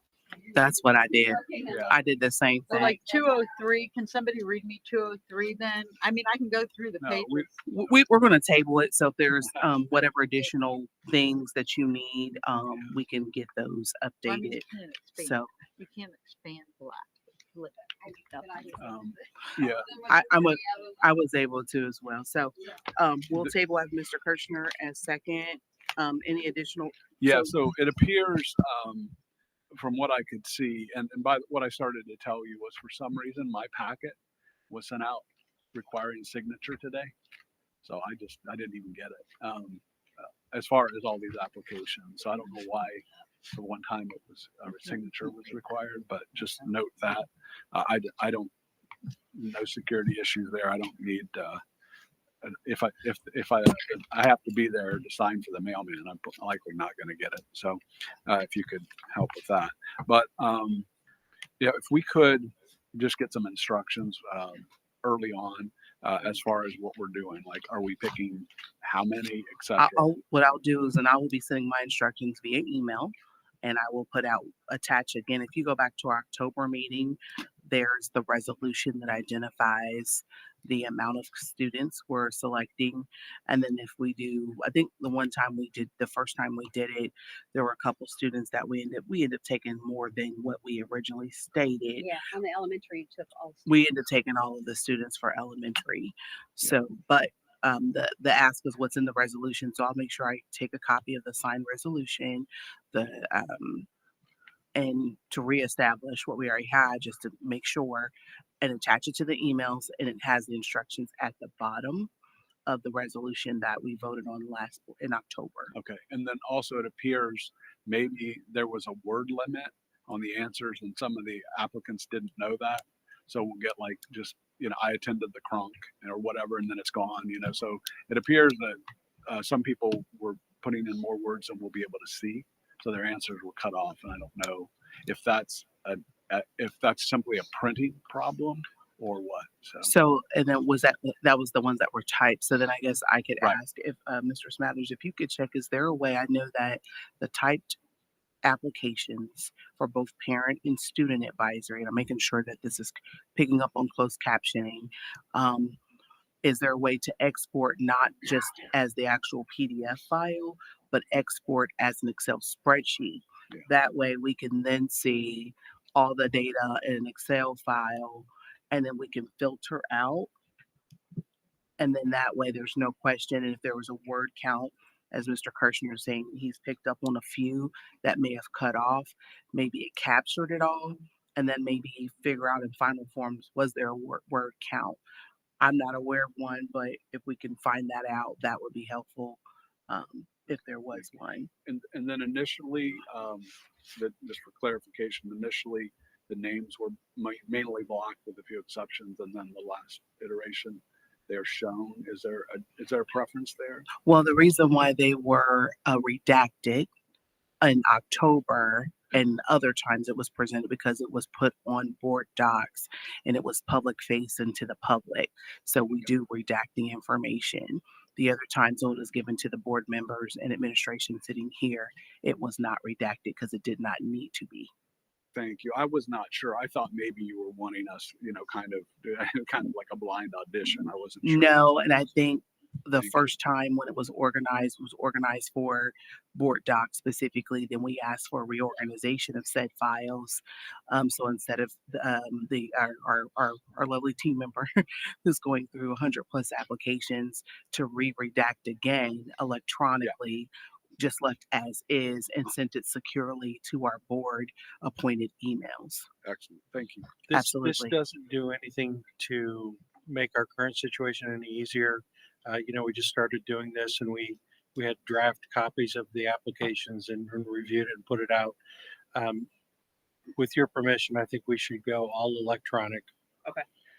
And then the application, we ask our kids to submit homework electronically. I think they can fill the application out, and then all this photocopying and old school redacting with whiteout and things like that, we could easily pull reports and send the information in whatever format. So I think we should set that as a goal for next year if the board agrees. I support that. Like a Google form would be great idea. so much easier because we can export it out and done. So yes. Just one other thing, if we could get the list of students that were on it last year, because we were able to move them over and move them to this year's list. So that way we know that we're picking up all of those students. I don't want any student being left behind because they didn't fill one out because they were told that they would be automatically. Maybe we could just star those, like put a star on there or something like that, an indicator that we're carrying them. I mean, some of them put it on their applications that they were on it last year, and I highlighted those, but we just need to make sure, I just want to make sure no student is left behind that think that they're on the program and then they don't get to be selected. So. Yeah, I agree. I saw on the middle school and high school ones as well that there were some that had reapplied. And they didn't need to. So, and I think me and Libby did the same thing. We made our own ledger. Yes, we did. Of course, the accountant and the HR director did that. So we will kindly get that to Ms. Lori to kind of reuse and maybe add on to that. So yours look a little bit different than mine. So I'm going to probably ask for yours. Maybe get that to Jamie so we can then use that. And that way the entire board can have an Excel spreadsheet to marry up with those applications, and we should be done with this in December. Everybody good with that? When we're talking about 2025 and handwriting versus electronic, we're really not taking any chance of leaving anyone out, are we? No, because they're all supposed to be on final forms anyway, right?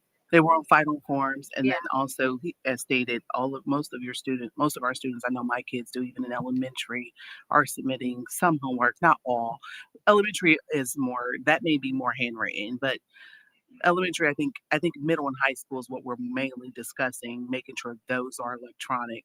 Middle school, elementary, I could see being paper because they do more handouts. They're on the Chromebook to do some activities. They're 4th and 5th grade, though. But they're 4th and 5th grade, so they may be okay. We're not doing 3rd, 2nd, or 1st. It was very difficult to read some of them.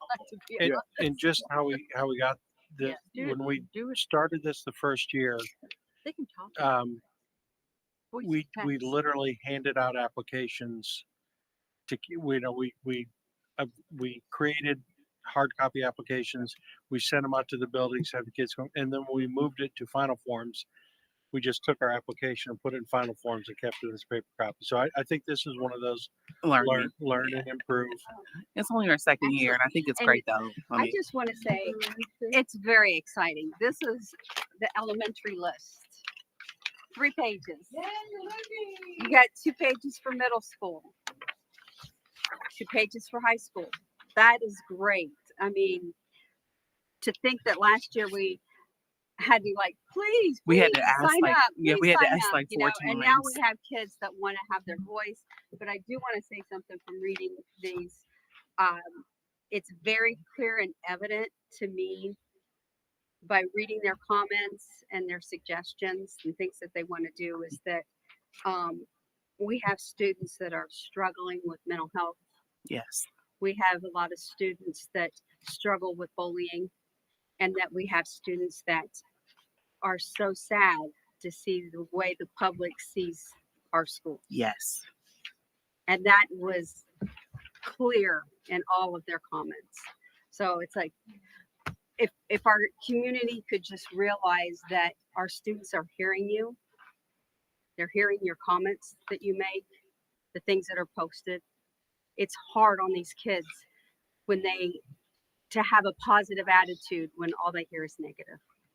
And I would second that when I was reviewing. A lot of them wanted to be the change to change that conversation from the community perspective, and Lynn's to say, no, we're great students. There are folks doing the right thing, and why do you see us that way? So it was disheartening to see, even at the lower level. It wasn't high school only, it was all grades when we went through those applications. So it's very important as a board and a community how we are portraying our school district in public. It's very important that we take that seriously because our students see it and it's showing up in this opportunity. And that's why it was important for our board to hear the voice of our students. So the other thing I was going to say on final forms, one last thing. Parents, the parents are the ones actually submitting on behalf of the student. So I think maybe for middle school and high school, we don't do the applications on final forms, and that's a Google form. And then that if there's an elementary, then those could be on final forms. We would only accept elementary ones on final forms because the students aren't necessarily in there. They are to sign their, what is it called? Their computer thing for Nate, but that's it. I don't think they can get into the part to fill out the application. So if we're good on comments or any additional questions, everyone's good. So we got a ledger coming to the board. We will have, see if there's any way to export said list out of final forms in an Excel format. And then we will be ready to go in December. You guys have a paper copy. And then, I know I'm a vote. I'm just making sure we're clear on next steps, and then we'll move to a vote. Yep. Is there anything else anyone needs or prefer or want to change before we vote? Yeah, just keep an eye out for duplications and make sure the numbering is correct. Yeah, if we're going to be using the same, I hate the thought of them having to scan all this over again. There is duplicates, but I've identified, I'll send my spreadsheet. And yes, that's what we said we're going to use hers. The slide number is the number that is on my spreadsheet. And then if they want to VLOOKUP, maybe we can get Nate's team because I did put the student ID because the number, like it was by page number versus by packet number. So my way to decipher the application was by the student ID number. Okay. So is there anything else? Are we good? We've got the ledger coming, double checking final form, seeing if we can export that to anything that's cut off would meet the needs of what Mr. Kirshner saw in some of those applications. We've got a best steps and next steps for 2025 identified. Is there any other questions or comments before we vote? Nope. If we can have roll call now, Mr. Treasurer. We're just To move it to December. Mrs. Walsh. Aye. Mrs. Gray. Aye. Mr. Bauer. Aye. Mrs. Dellenberger. Aye. And Mr. Kirshner. Aye. All right, motion passes. Thank you, guys. And again, thank you to students and parents for filling those out. It was great to see the number of applications this year. Parent advisory council update. We already identified that we accepted everyone last month. It's scheduled for November 13th, and the invitations have went out to those that applied. So if you're listening, you should have gotten an email. And then we, The November 13th, which board members are going to be there? it was me. I have to go look at the resolution. So I will email you once I go back. I know it was myself and I don't forgot who else. I don't know if it was you. I think it was you. But It's you. just want to make sure. It's us too. So me and Miss Okay. Gray will be present, and we look forward to welcoming you with open arms. We do have a plan to have a meet and greet at 6:30, and then we kind of move right into our board meeting, our advisory council meeting. Yeah. Anything else? So on the parent, you're just taking all the parents. That's what we Yeah, agreed we to voted last. on that. Yes, Okay. and we voted on that last year as well, Miss Walsh, if you recall. Double checking. Yep, no problem. Any other questions on that? Everybody good? Okay. We are now on the second read and policy, so I'm going to pass that over to Mr. Superintendent, please. Thank you, Madam President. So OSBA policies, and again, we're acclimating to being with OSBA now. Well, I have to forewarn you that if you have many questions, it's going to take a minute because I'm still old school and I had a written packet with all my notes on it. And I do not have my written packet with all my notes on it. So we're going to have to do some checking, cross-referencing. But by and large, how this works is there are the vast majority of these policies, the updates are required, and it's not something for us to edit, debate it, and it could be a reference from ODE to the due. It could be a reference that the policy actually stayed the same and the Ohio Revised Code reference changed. It could be that language was modified to be compliant with other laws. There were a few of the policies where we had to put some things in there, making a selection to how we wanted to do cell phones, as an example. The threshold on competitive bidding, I'm drawing a blank on some of the other ones, but there was really only about maybe 5 or 6 policies that there was something for us to choose between an option, or like one was to fill in who the contact person was on reporting. And so there's not new policy language in many of these, and the vast majority of them is just a required change that we needed to do. So I guess I wanted to set up that now that we're with OSBA and we want to streamline this process better for the future. I know it's a lot of volume and a lot of reading, but that's kind of the overview for the second read was the things that we had a choice on to approve those choices, and then just the second read on the required policies. So I did Do you need a calculate. motion? Yeah, we need a motion first. You'll reach your. So moved. Second. So there's that. Ms. Grace first, Mr. Bowers second. First comments, I did make my own. One thing I would say, since it is different than Neola, it'd be great to have like a ledger of some sort, a rolling ledger. I shared mine already, I think, with you all. I created my own, and then I put the star just like it was on the first read in October, because this is our business. This is the one thing. If we don't do anything as a board, is making sure policies are right? So I made my own ledger just to kind of make sure I cross-referenced everything. I made sure that it was read, and so I counted 15 that were required out of all of the ones that we had. So I'd say any suggestion I would have is just to kind of make sure we kind of keep a tab by month, what issue it came out on, and I already have all my columns identified. And that way we can do a quick count and then store notes and have those things. So as far as my questions I had, on this wasn't a required policy, but it was JEBCB, and I forgot what the name is, but it was, no, I don't want that one. It was the IGDJ. It was the revised interscholastic athletics. And so when it talked about the non-resident, and I wanted just to make sure I understood what the definition of that meant, where it gives you the approval to grant, the authorization to, let me tell you what page it's on. Hold on. Oh. You said IGD? Yes, sir. IGDJ. And it was interscholastic athletics. I don't know. I was, okay. Page 36. Thank you.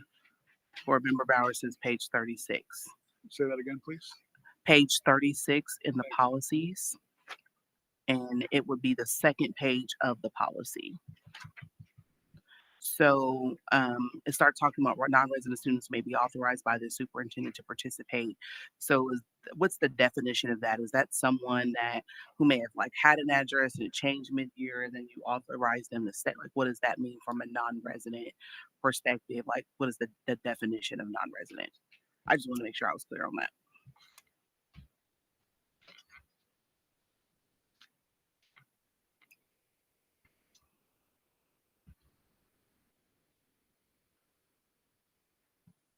Because I know, we talk about residents, non-residents, and enrolling, and I don't know, like, is that a Jamie? Like, I'm looking at Jamie.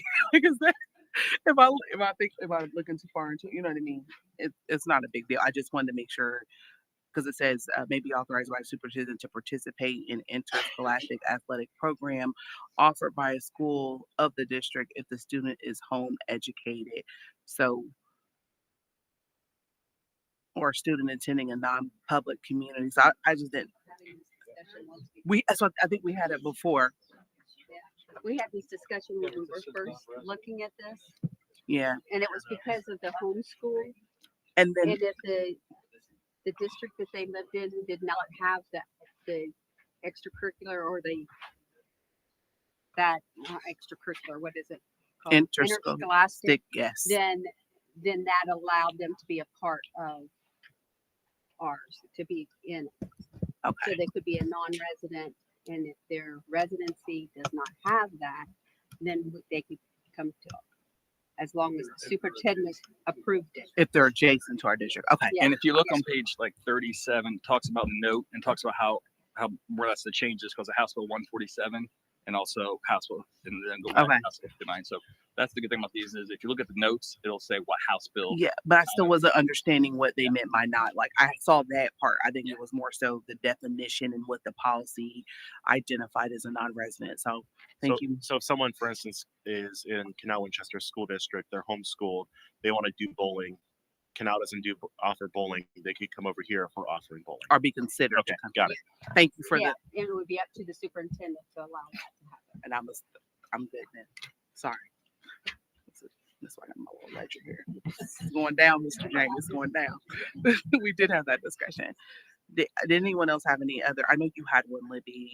I went ahead and met with Jamie ahead of time You to still- go over my questions. Okay. And the one question about the fraud training. I'm talked to Dave, you guys, the 5 board members, because everybody has to do this now. It's another new law that everybody has to do the fraud stuff. So you'll be getting that through Public School Works. And so just check for that email because it does have to be done by the 27th of November, I think, or around the end of November. So again, it'll be coming to the board meeting and it's a 10-minute video you have to watch about fraud.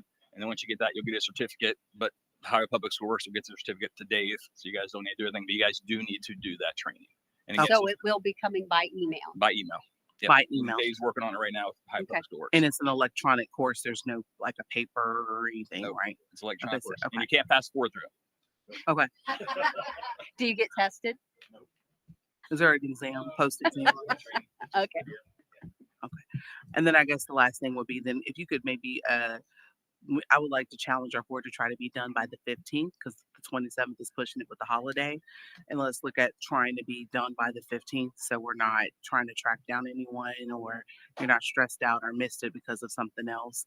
And if you like, I could put a kind reminder and then also a reminder to us if those who had not done it by the 15th that Schoolworks can notify us. If there's a way to put up an alert reminder to the board, that would be great for those who are not in compliance by that date. So we don't miss the deadline. I would love for our board to say that we are compliant before it's due. So the training is all online. Yeah, I it's an thought email. I misunderstood you. I thought you said there was a training date here. No, it's an email you'll get and just watch the video. I think it's a 10-minute video, 12-minute video. Then, yeah. Are there any other questions that were not addressed prior to the board meeting that need to be addressed for the required policies that we need to vote on this evening?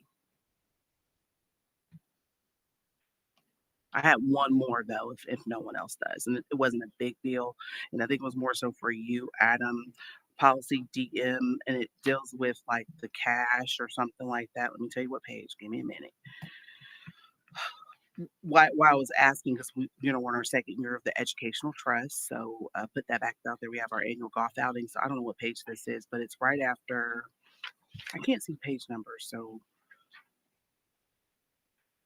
it's right after the cell phone policy, I think, because I don't see page numbers on mine the way I'm looking at it on my computer, but because I'm on a Mac, but it's still about the deposit of public funds, cash collection points.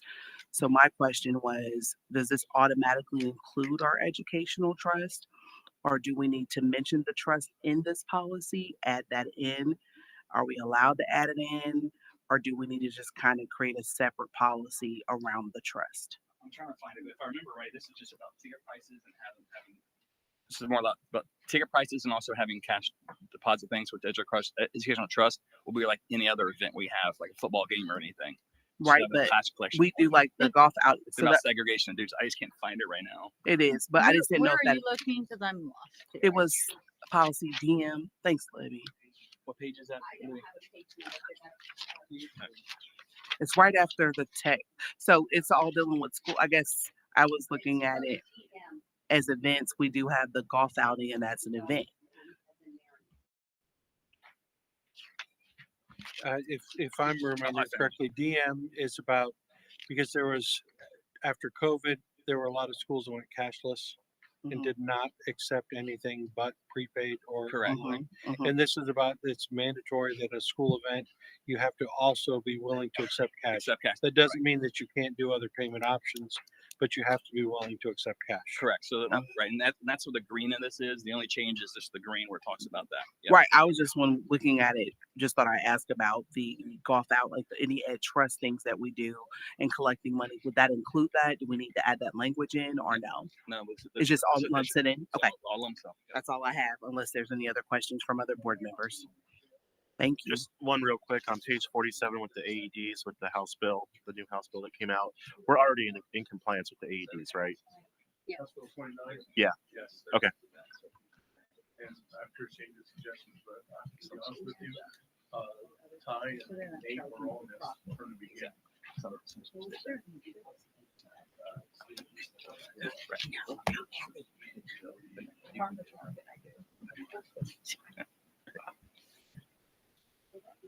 All right. Any other questions or comments from any other board members? Yes, ma'am.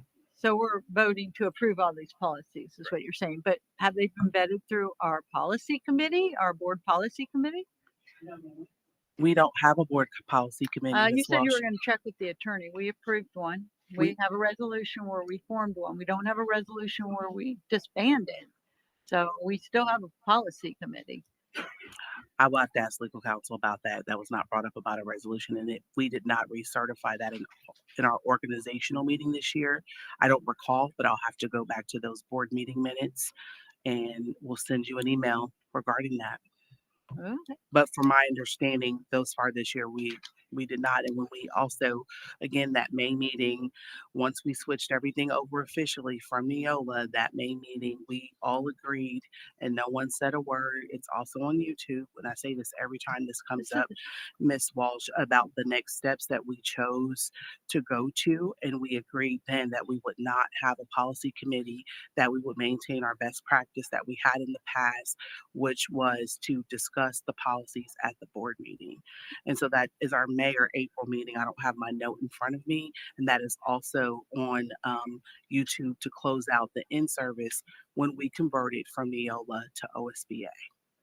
So this isn't about Neola or going to OSBA.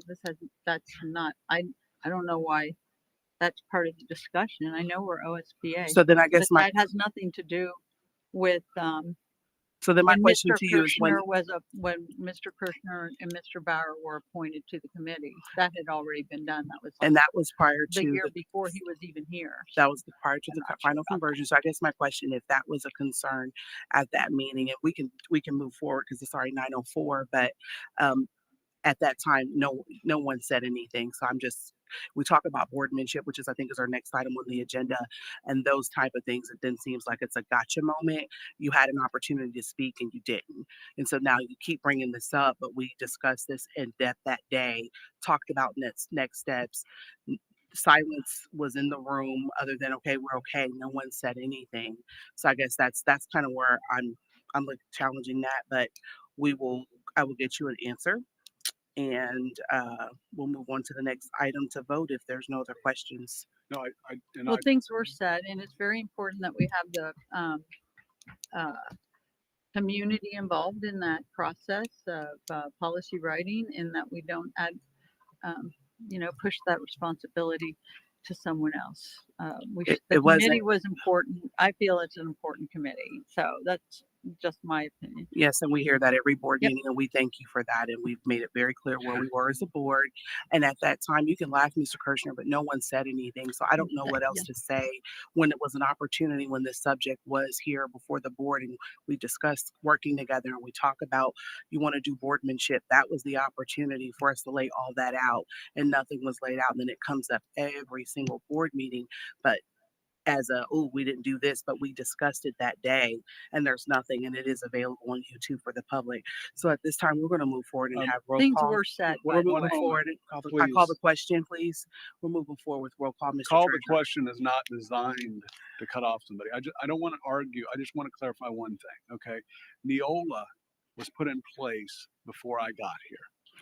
Seth and I had our first policy committee meeting well after we had transitioned to OSBA, and we discussed the nepotism policy. Staff was invited in, some good input happened, and the superintendent wasn't happy maybe with some of the efficiency, etc.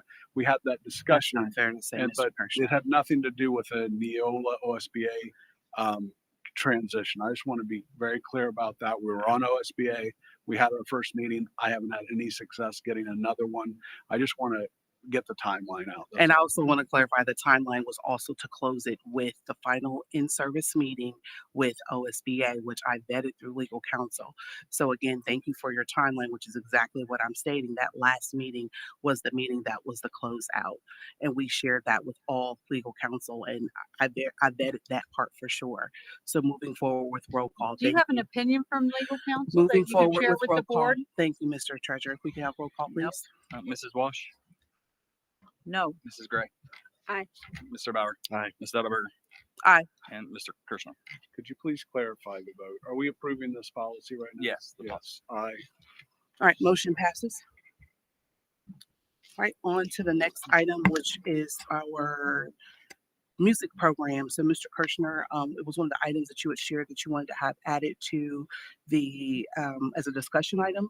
So, if you could help us with that discussion, because that was all we received was add discussion about music items. So we'll yield to you to lead that discussion. Yeah, so I would like kind of brought up to speed. It's been a long time since I was involved in any music programs here, but I know when we discussed that we know that our marching band, for instance, program is not at the capacity we'd like, and so I would just like to know right now what this kind of the state of the state is as far as K5, 6, 8, what we have for choir, what we have for band, and kind of get an overview of what we're doing to get back to a certain capacity. And also if, not this moment, but if we want to set some milestones and some goals, because, I know back in the day, we would have a marching band of 200 people or something.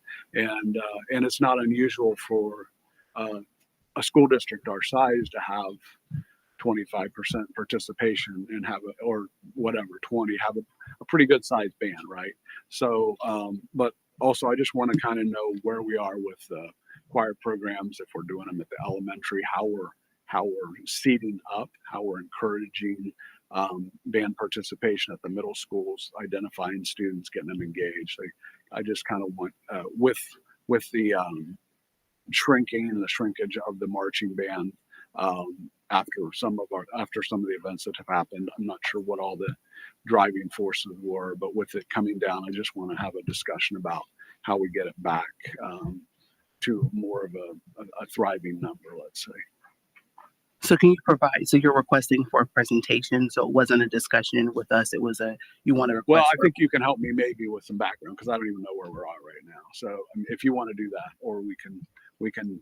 I don't have that, and I know we didn't give them 48 hours with those details, so I think it would have been fair to, if that's the expectation, like we would do the same thing for admin, so we could have been prepared to have that discussion this evening.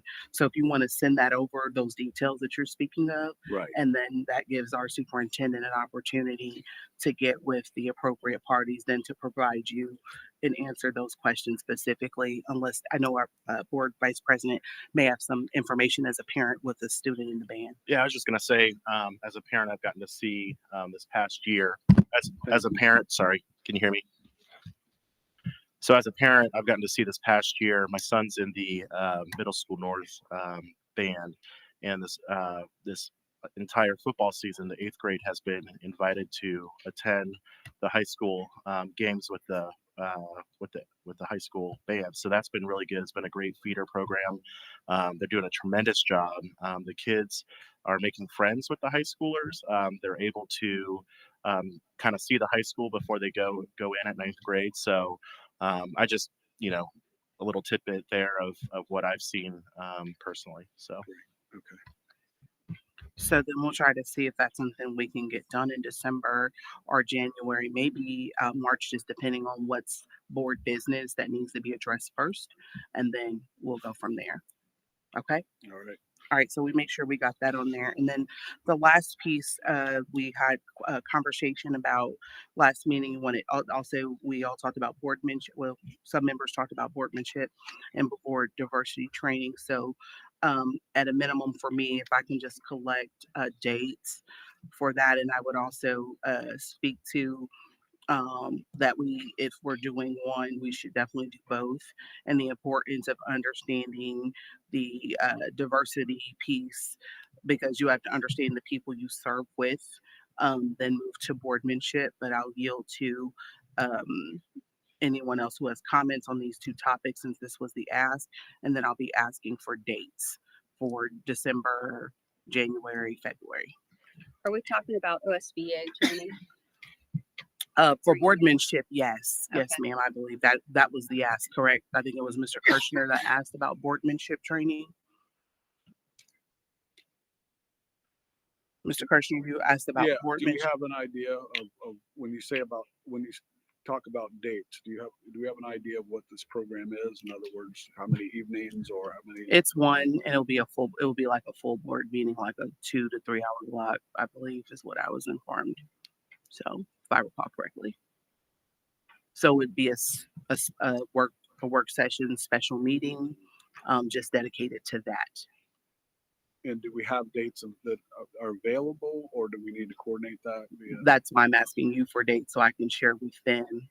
It's easier to get our dates aligned and then figure out how to put the one person with us versus, from one person. And so if we could identify what we can and can't do first, so I can get that to OSBA. I will be out of town the December 7th through the 11th.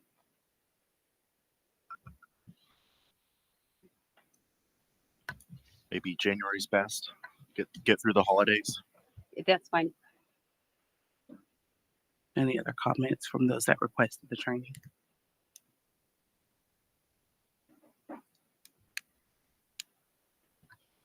So would one of the Wednesdays that we don't have a board meeting work?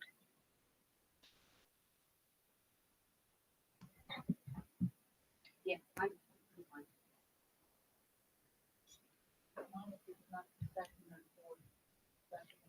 Can you say that in the mic, Ms. Walsh, please? So you're looking at January now?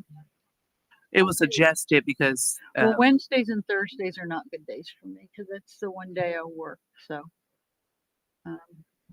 neither one of those days are good for me in any month. As far as I know here, Libby said she's on the 7th to the 11th.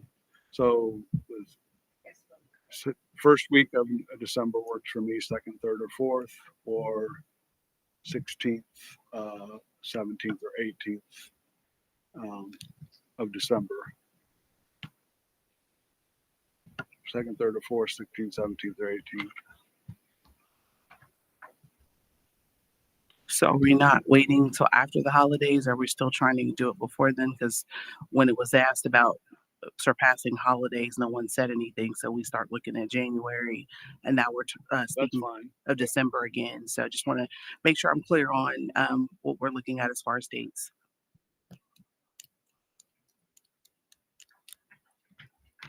The 6th and the 20th of January. Thank you, Ms. Gray. About Monday, January 13th. I'm good.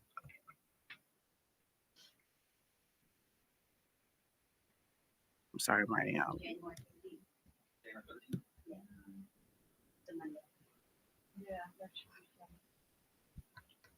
John, would that work with you? I'm trying to keep up here. So, we're looking at January. You said the 6th or the 13th. 6th, 13th, Mondays. Yeah, as far as I know. Miss Walsh? Yeah. Oh, I didn't hear her. Okay. And then we wanted to follow up with diversity training, and if that is another thing we can look at as well as a board, or are we not doing that? But I was asked to add both of those. I definitely think it's important for us to do that. Yeah. So Monday the 13th, just to clarify, is just boardmanship training. Yeah, because I think the time frame or the amount of time it will take for boardsmanship training, it's we would need to have a separate meeting. So what about Monday the 27th of January? Yeah, I'm good with that. I'll tentatively commit, but I can't confirm.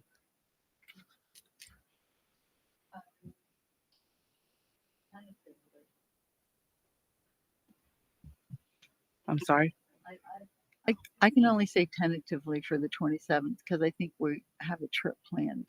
I said the same thing. weekend I was myself. tentatively as well. All right. Do we want to go to February? Sure.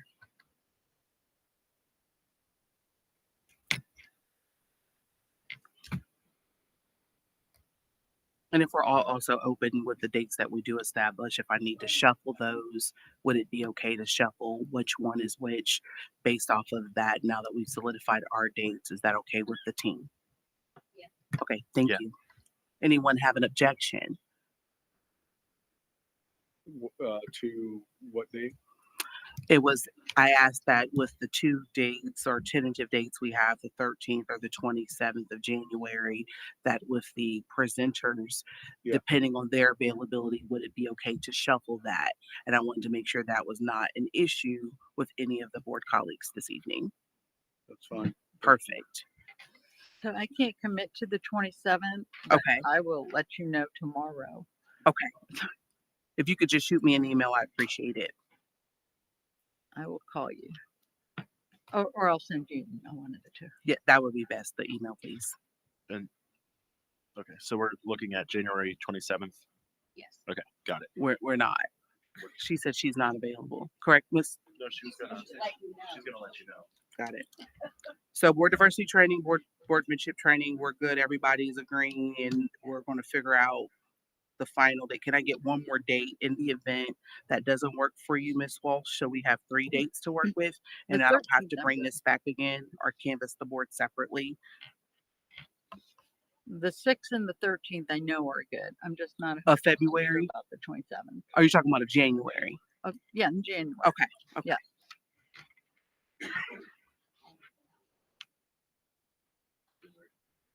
Yeah, but So January 6th would be a additional date, possibly. But tentative. Libby's out on the 6th, so that's a no-go. Okay. Okay. All right. Are there any other suggestions of dates? I don't want anyone to feel left out or we're missing anything. Any additional comments or concerns about board diversity training or boardmanship training? Do we know Well, where this was just for boardmanship training, right? Or is it for both? It's For both. both? It's on Okay. the agenda as both. Okay, all right. Okay. That's clear. do we know where the diversity training is? Who will be conducting that? I know that Dr. Green was looking into a couple of vendors for that, so I'll get with him and get those individuals' names. Is there a preference? Oh, I don't know. Yeah, I don't know what you're looking at. So. Okay. I think we are done with board items now. And we have now made the superintendent's agenda is we've on to executive session now, sir. Superintendent recommends Groveport Madison Schools Board of Education adjourn to executive session for the purpose of considering the appointment, employment, dismissal, discipline, or demotion of a public employee, meeting with the board's legal counsel to discuss matters which are subject of pending or imminent court action, and prepare for, conduct review negotiations or bargaining sessions with employees concerning compensation or other terms and conditions of their employment in accordance with Ohio Revised Code 121.22. So moved. Second. All right, I have Miss Gray first, Mr. Bowers second. We can have roll call, please. Mr. Kirschner? Aye. Mrs. Dadaberger? Aye. Mr. Bauer? Aye. Ms. Gray? Aye. Ms. Walsh? Aye. Motion passes. The time is 9:20, and we will have action afterwards.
We're good.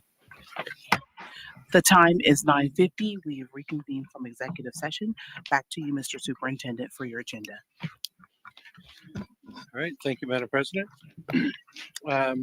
Actually, the first item is the treasurer's Yep. recommendation. The treasurer recommends the Groveport Madison Local Board of Education approve the minutes for the October 9th, 2024 regular board meeting. So moved. Second. So I have Ms. Gray first. Is that correct? Yep. Okay. So, Mr. Bauer second. Any comments, questions, or from any board members? Any additional changes? I see some changes. yeah, I got a change from her today that I'll make the change, but I Okay. got it today. You'll make those Yeah, changes? so yeah, I'll look at it, and make the changes. Okay. Did you get both emails? I got one email. There's 2 emails. I'll Okay. Yeah, I got it today. So Can you at least put on the record what those changes are? Just so we know it. the one is her discussion. That's the one. It's just her words. Oh, from the public participation? Yep. And then Okay. that's the one I got it. Yep. The other one was, oh no. If you send it really late, I haven't checked my email. I don't remember what time I sent it, but it had to do with, I'm opening it up, just 1 minute. So while we're looking for that, if and it's definitely not a problem. I think it's great that we all provide I updates can't see what you said. and input. So if you do have a change, that's something that can't get back to the rest of the board timely. Is it possible that that gets to the entire board when you're addressing the treasurer? That way we all can see it before the board meeting as a courtesy. That would be great. Let me know, John, if closed captioning kept up. We good? Okay, good. Yes, I would agree because I would like to know what those changes are. Before I vote. voting, yep.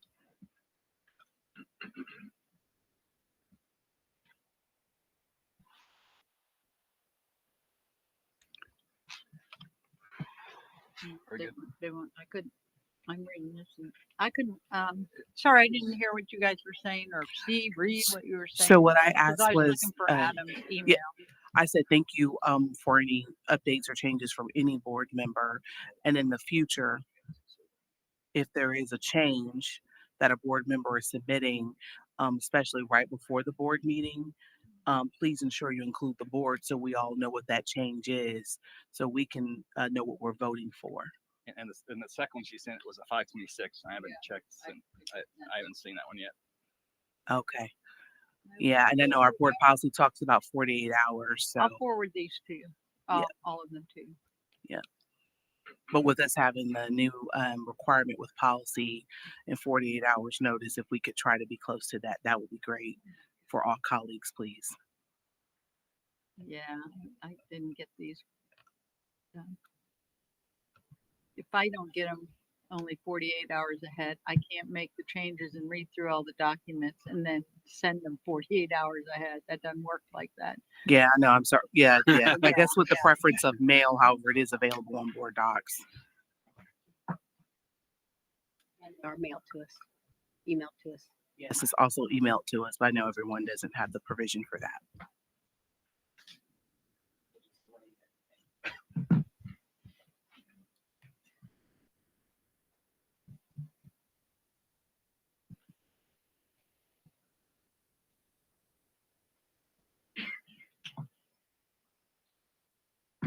While she's sending those, can we go on and move to the next one?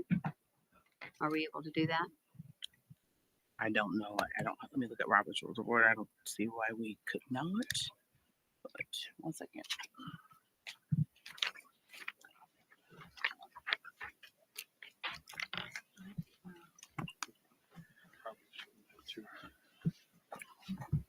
I should have two. I don't. No, I don't think I just don't think we should have Okay. two open actions at the same Right. time. Okay. But I was going to check my document. I think we have to vote on this. Right.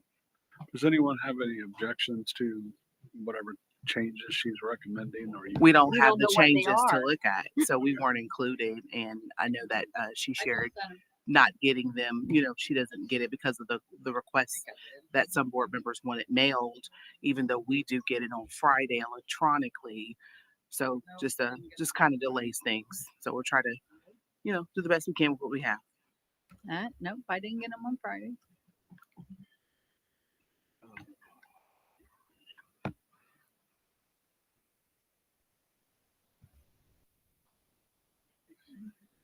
Yeah, when we're done getting everything, they are mailed out on Friday based off the preference, but everyone else does receive them immediately Friday electronically, and it's published on our website immediately on the Go Cruiser site. Yep, October. What was the date, Libby?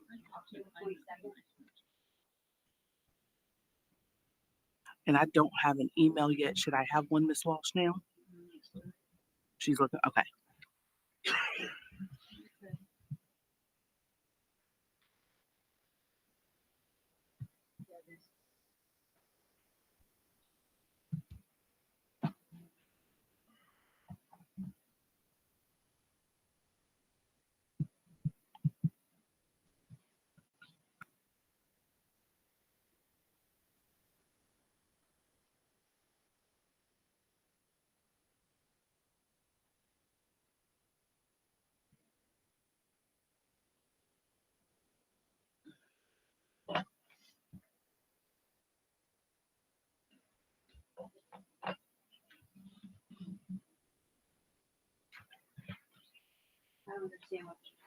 I don't understand what your change is. Could you explain your change?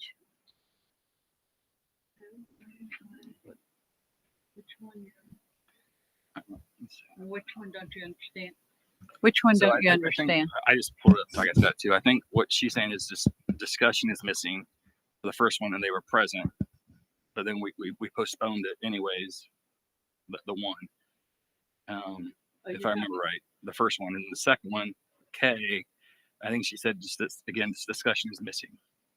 Right. It's just there's two discussions missing, and you want Right, the discussion added to discussion's both of those. missing. So on the first one, which is action 2024-343, it says that we weren't present, but I think that should come out.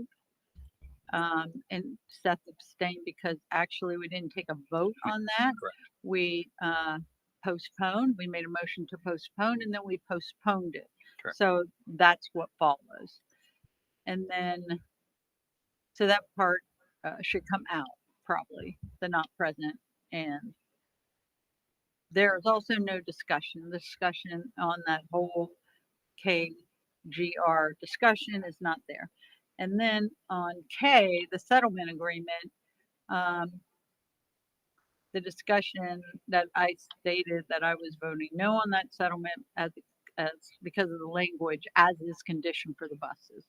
So, and John, I believe gave him, I wasn't 100% sure, but he gave, He he just said he wasn't. abstained, which I spelled that wrong, sorry, was because he wasn't on the board when the lawsuit began. And that But was he the started- discussion item he talked about. Is that what you said, Mr. Kirshner? But Yeah. he served on Okay. And mediation. I don't know what the last one. That's just those two. Is there a second email we should see as well? You mentioned two emails and there's one. I just got a Oh, second yeah, one. and then when we talked at the end of the meeting for the comments and others, that discussion took place about the asking about the security and the social emotional dogs and well-being of it. And then the second email I sent was I didn't like the link. First off, when the public participations are on there, I think those should be listed singularly, 1, 2, 3, 4, instead of like in a paragraph form, so you can't really even see who the public. That's how we've always done it in the past. Okay, I'm getting a little confused here. Okay. My understanding is the treasurer writes these, not board members writes the minutes. Right. And then actually then your statement is incorrect because there have been board members that have addressed me Yeah, but- directly. There's been board members that have addressed me directly based off of you. So that statement you have is technically incorrect.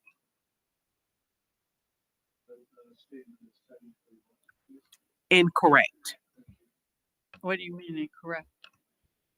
Because your statement states that allowing public participations to directly address board members or intimidate, and then the same thing has happened to more than one board member, not just yourself. Well, I think we're talking about what was said, what the statement was read, what the public participant said, not And it- about what the policy is. Whether the public No. participant was incorrect in their statement is irrelevant at this That's point. not what I was saying, but that's okay. Thank you. What are you saying that I misunderstood? It's okay. It's 10-1. It's okay. So, but when the public participation says something and it's put in our minutes and it's not what they said, words are said that came out of their mouth and they didn't, you're saying that's okay? No, I didn't say anything. I said Okay. that's okay as Well, far as okay, I refraining, guess I'll ask that to debating Libby, with you. that if the treasurer writes it incorrectly, you should not, a board member shouldn't bring that to his attention? That is not what I'm saying. I am saying that it's the treasurer's responsibility to write the minutes of the meeting.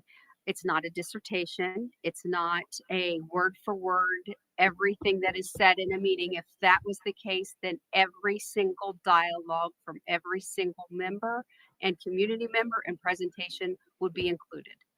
Well, And it's that- a summary. And It's we've not gone every through single this word. so many times. It's not, it is a It's summary. supposed to be a summary only. But and the topics that summary were should not have discussed. words in it that the person didn't say. Are you saying that if the summary is incorrect, that board members should not bring that So what to the treasurer's attention? So we'll do. Okay, so I guess that's what I'm asking. If there are words that are incorrect and weren't spoken, should that be brought to the treasurer's attention? And if you believe they should, how should that be done? So what words were not spoken?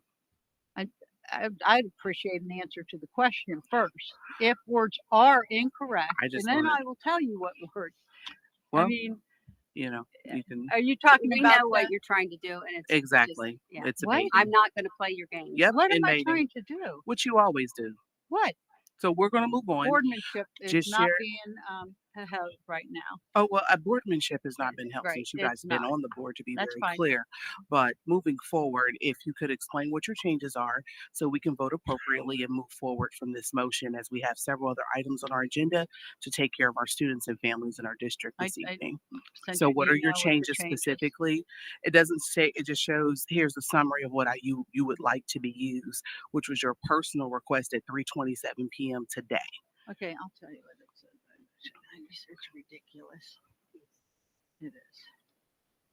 So I don't know, I'm not following, and also just for the record, if there are questions about statements and things, with the summary, I've never asked anybody to do anything illegal or morally unethical. However, they are available, the videos are available on YouTube as well. Yes. For 2 years, not for life, which the meeting minutes are forever. I'm not raising my voice at you, so I would So, ask I that don't you know not why use you speak would of say that. boardsmanship. I'm just letting the public know that you're raising your voice, and I'm not raising my voice at you, so I would ask that you would refrain from doing the same. And can I say something? When was I sent the board meetings out, probably 2 board meeting minutes out 2 weeks It's ago to almost like right everybody's after the board email meeting, so address, we have so- plenty of time to review. And I always I say on didn't there, get them, please I'm review sorry. these and get back to me at least a week before the board meeting so I can make these changes. Correct. I didn't get them. You're on the email. You are on the email. Well, open your email. So, I guess at this point, these changes were not submitted in time for us to, I don't know, can we make a motion then for both of these changes separately, Ms. Walsh? I move that we do not. I vote don't on know if we these. can, because policy says we're supposed to vote them on the next, Well, then we vote as they were presented to the full board. and then we can come back and amend. We can come back and do an amendment. So I think you Would voted on that be what you had. okay? That could be a way to move forward, because policy and law, I believe we have to vote at the next meeting, which is today, from our September, our October meeting. And then, Ms. Walsh, if you could get these together, and then we can go ahead and then do an amendment. Is that okay with everyone? Yes. Yes. Anyone else have any, is that, so Mr. Kirschner should go? Okay, so let's vote today. And we will have a better way forward. Mr. Kirschner, The motion on the floor is to accept the amendments as presented and to amend it. Correct. So we can Correct. adopt in the language that's been requested by Ms. Walsh. All right. You're welcome. Yep. So your vote, sir? Mrs. Mrs. Dotterberger. Okay, so wait. So one, can I ask, can I have I don't know if we get, I would like to request that we do a 10-minute recess. I would like to see if I can get someone on the phone from legal counsel, please. So if I can have a motion to, thank you. Second. All right, we got roll call, please. Mr. Kirschner. Mrs. Dotterberger. Aye. Mr. Bauer. Aye. Mrs. Gray. Aye. And Ms. Walsh. No. Motion passes. Who was the second? Who was second? Steph. I was second. Okay, thank you. It is 10:06. We'll be back at 10:16.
want to make sure for the record, just so things, it seems that it's always confusion and messiness. And I thought it was best as the board chair to ensure we sought legal advice with moving forward and not receiving all of the changes.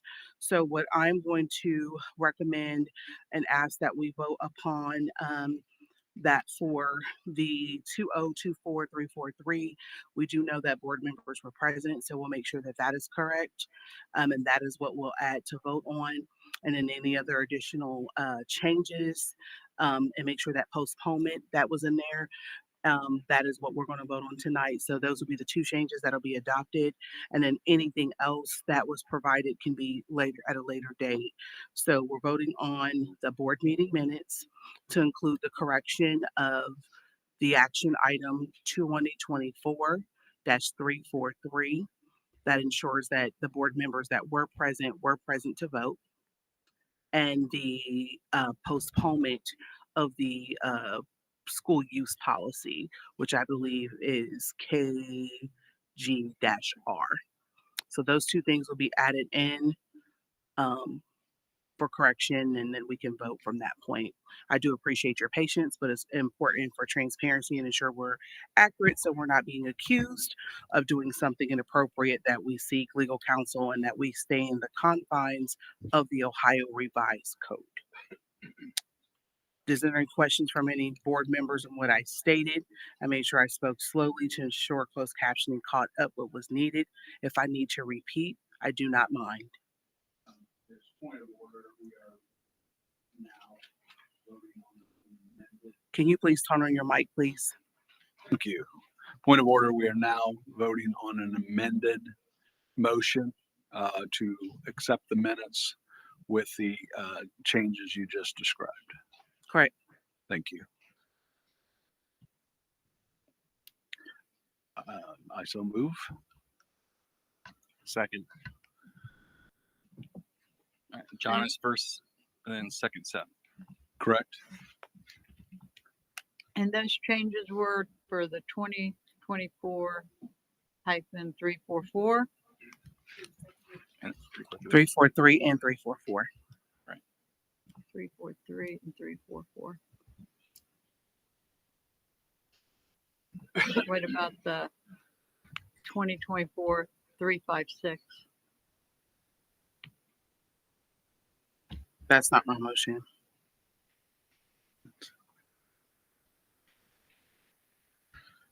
Only the two you stated, correct? Those are the two I stated. Yes, ma'am. Yeah, just Thank the you. two. Roll call, please. Mr. Kirschner, Aye. Mrs. Dauterberger, Aye. Mr. Bauer, Aye. Ms. Gray, Aye. and Ms. Walsh. No. Motion passes.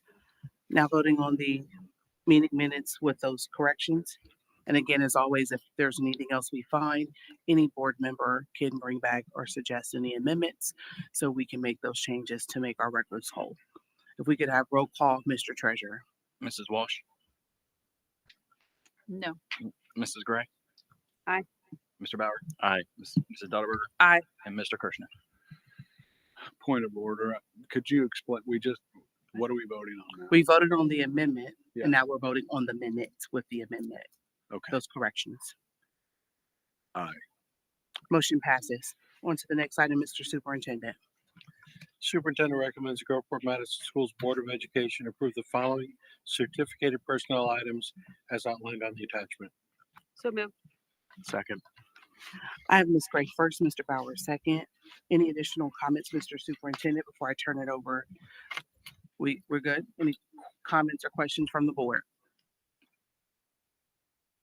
Okay. Hearing none, I would assume we have roll call, Mr. Treasurer, please. Mr. Kirschner, Aye. Mrs. Dauterberger, Aye. Mr. Bauer. Aye. Ms. Gray. Aye. And Ms. Walsh. Motion passes. Superintendent recommends Groveport Madison Schools Board of Education approve the following non-certificated personnel items as outlined in the attachment. So moved. Second. I have Ms. Gray first, Mr. Bauer second. Any additional comments from you, Mr. Superintendent? Nope, not unless there are questions. Okay. Any questions or comments from the board? All right, hearing none, if we could have roll call, Mr. Treasurer, please. Mrs. Walsh. Aye. Mrs. Gray. Aye. Mr. Bauer. Aye. Mrs. Dauterberger. Aye. And Mr. Kirschner.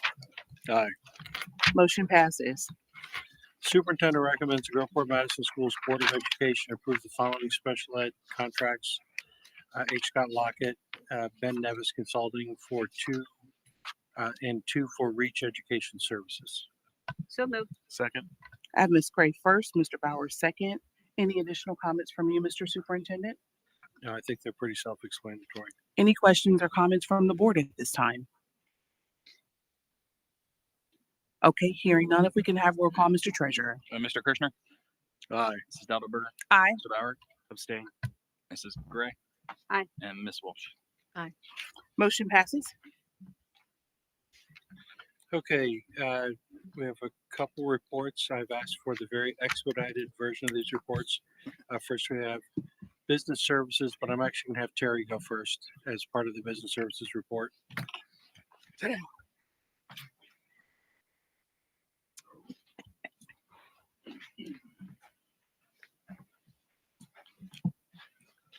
My report stands as submitted. Are there any questions from this submitted report? Any questions from anyone of the submitted report from our, And then I'd like to just mention 2 quick things. The drivers really appreciated the superintendent and the administrative team coming to the National School Bus Safety Week luncheon. They did a really great job. I appreciate Ty for putting on the Stop Need Stop video on the website. That's fantastic. And I appreciate Mr. Hausman. We are now moved into the 4,500 facility and we are rocking and rolling. Thank you so much. Awesome. awesome. Thank you. Thank you.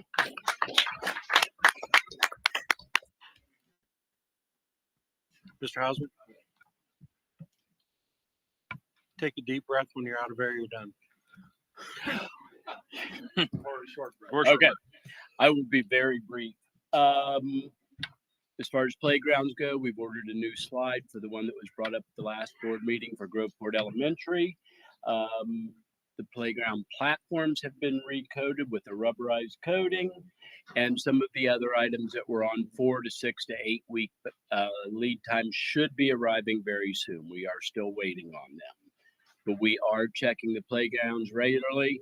Me and the 2 maintenance supervisors split the playgrounds and each went out and inspected them ourselves just to see how they're doing. District-wide AED assessment is complete. We had 11 AEDs that were paid for by a grant. We've purchased the other. They arrived this week. They will be dispersed to the buildings starting next week, and then everything will be tracked accordingly to ensure we're doing everything we're supposed to be doing. We will get a rebate on the old units. And that's very brief. That's about it. Any questions? Just curious, which AED brand did you guys use? Zoll. Zoll. Okay. Yep. Yep. So they're the G5 units. They're the newest ones out. Is that what you use? We did. Yeah. Any other questions?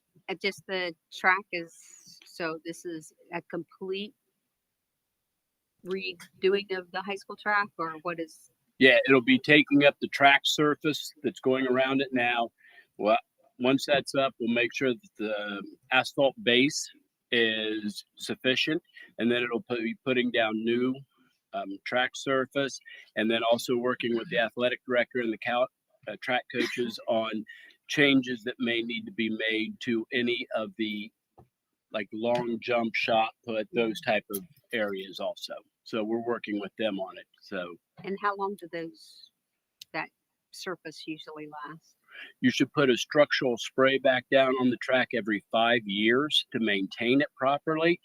As long as you do that, you can get many, many years out of it. So we didn't do that, I take it. I would guess not. Okay. All right. Thank you. All right, thank you, Dave. Mr. Trace? Good evening. And I'm just going to briefly go over the hiring and the resignations that we had. As you can see, we had 4 resignations and from teachers, and just to let you know why, at this point with our teachers, there's a will let us know that they're retiring at the end of the year. This provides us with an opportunity to follow the contract with them, but it also provides us an opportunity to know some of the positions that we're looking for. We also did hire 4 new teachers. And as I said last month, we had several resignations, and as you can see, we have several hires from the classified staff update. So other than that, that's all I have for you tonight. Were the teachers retirements, the 4? 2 of them were resignation, and Okay. yeah. All right. Thank you.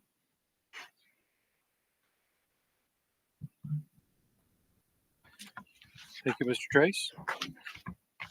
Our next item. Superintendent recommends Groveport Madison Schools Board of Education approve the request to purchase 1 bus from Rush Truck Centers of Ohio Incorporated. So moved. Second. Miss Gray, and then I heard Seth, but then John said it. Doesn't matter. It was okay. Okay, any comments from you, Mr. Superintendent? Dave, this is Meta Purchasing, correct? It is, yeah. So Meta and other co-ops around the state do bus bids is one of the things they do, and they set up criteria and packages and put those out to bid to all the vendors and get basically it's kind of the equivalent of state term pricing. But then as an individual district, then you choose, you can buy your bus from the auction package and all the prices are set from that competitive bid rate. Anything else to add to that, Dave? Nope. All right, thank you. So this is 1 lift bus. Any questions or comments from the board?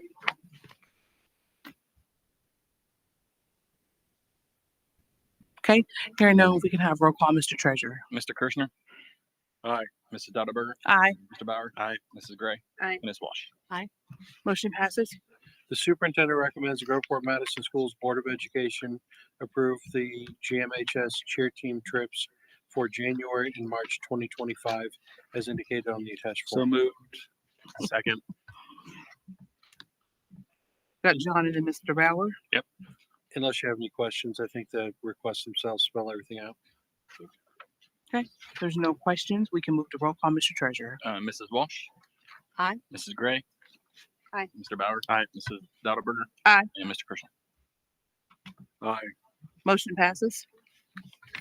Item 9, the superintendent recommends the Groveport Madison Schools Board of Education approve the resolution authorizing agreement with Communications Design Group, or CDG, for the public safety 400, 800 megahertz coverage project. So moved. Second. I have Ms. Gray first, Mr. Bauer second. Any additional comments from you, Mr. Superintendent?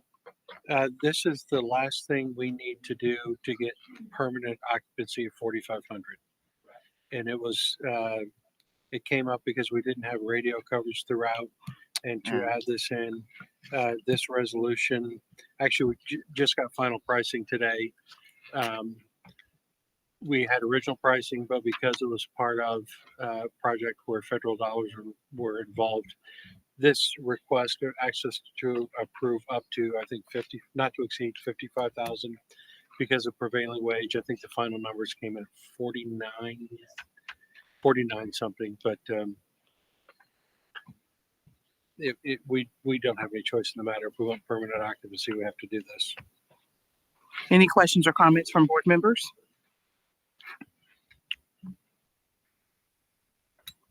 Okay, hearing none, if we can move to roll call, Mr. Treasurer, please. Mr. Kirschner. Aye. Mrs. Dauterberger. Aye. Mr. Bauer. Aye. Ms. Gray. Aye. And Ms. Walsh. Aye. Motion passes. Item 10, the superintendent recommends the Groveport Madison Schools Board of Education approve the resolution with Meta for electric service. The school district is a member of Meta Solutions who will conduct a request for proposal for competitive electric services commencing on or about the meter read date of the July 2025 billing date. I so move. Second. John and Mr. Bauer. Any additional comments from you, Mr. Superintendent? Just this is Meta Solutions and a few other co-ops again go together on this. and it's to get volume pricing.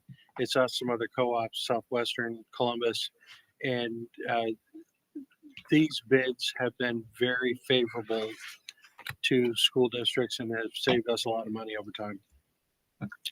Any questions or comments from board members on this particular topic or item that's up for approval? Okay, hearing none, if we could have roll call, Mr. Treasurer. Mrs. Walsh? Aye. Mrs. Gray? Aye. Mr. Bauer? Aye. Ms. Littlberger? Aye. Mr. Kirschner? Motion passes. Item 11, the superintendent recommends the Groveport Madison Schools Board of Education approve the AEP Ohio customer letter of authorization for release of the customer's electric utility account number, SDI, and/or historical interval data. So moved. Second. Okay, I have Ms. Gray and Mr. Bauer. Any additional comments from you, Mr. Superintendent? Dave, I don't know if you want to come to the mic. Is this about our demand? Okay. Thank you. It's just what they need to calculate, right? Yes, it's about the demand. It just goes hand in hand with the RFP. It's just information that we need to release so they can, we can get competitive bidding.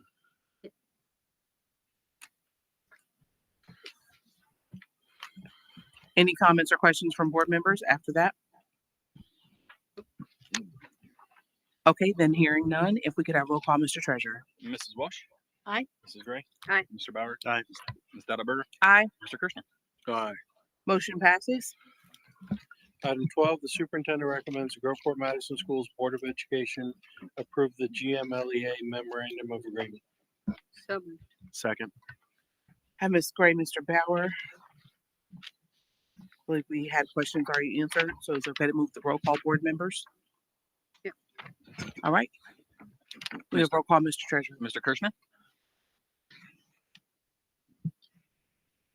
I'm sorry. It's okay. Aye. Mr. Kirschner? Mrs. Littlberger? Aye. Mr. Bauer? Aye. Ms. Gray? Aye. Ms. Walsh? Motion passes. Item 13, superintendent recommends the Groveport Madison Schools Board of Education approve the OPSI memorandum of agreement. So moved. Second. And Ms. Gray and Mr. Bauer. And this was already, are there any additional things we need from board members at this time? Okay, opportunity to provide, given none, no questions, if we could have roll call, please. Mrs. Walsh? Aye. Mr. Gray? Aye. Mr. Bauer? Aye. Ms. Littlberger? Aye. Mr. Kirschner? Aye.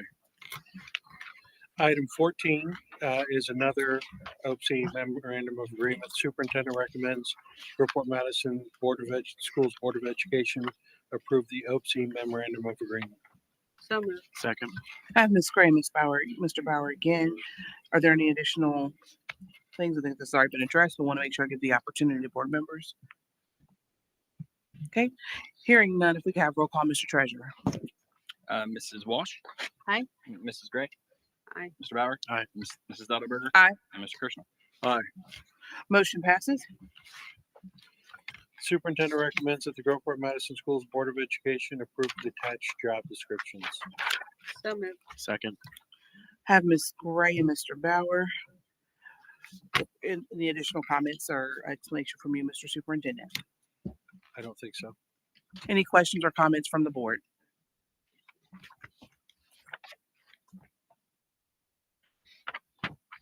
Okay, hearing none, if we could have roll call, Mr. Treasurer. Mr. Kirschner?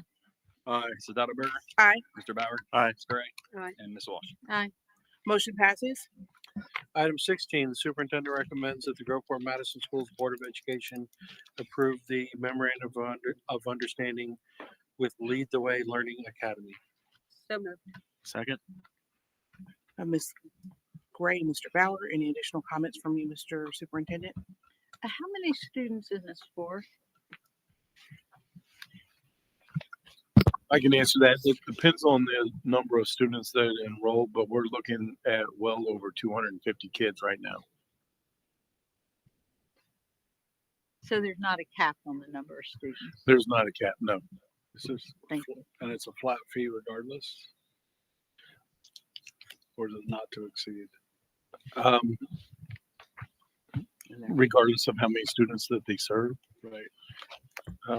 It's not a flat fee or per student, but it's the services that they're providing our students in the grade level.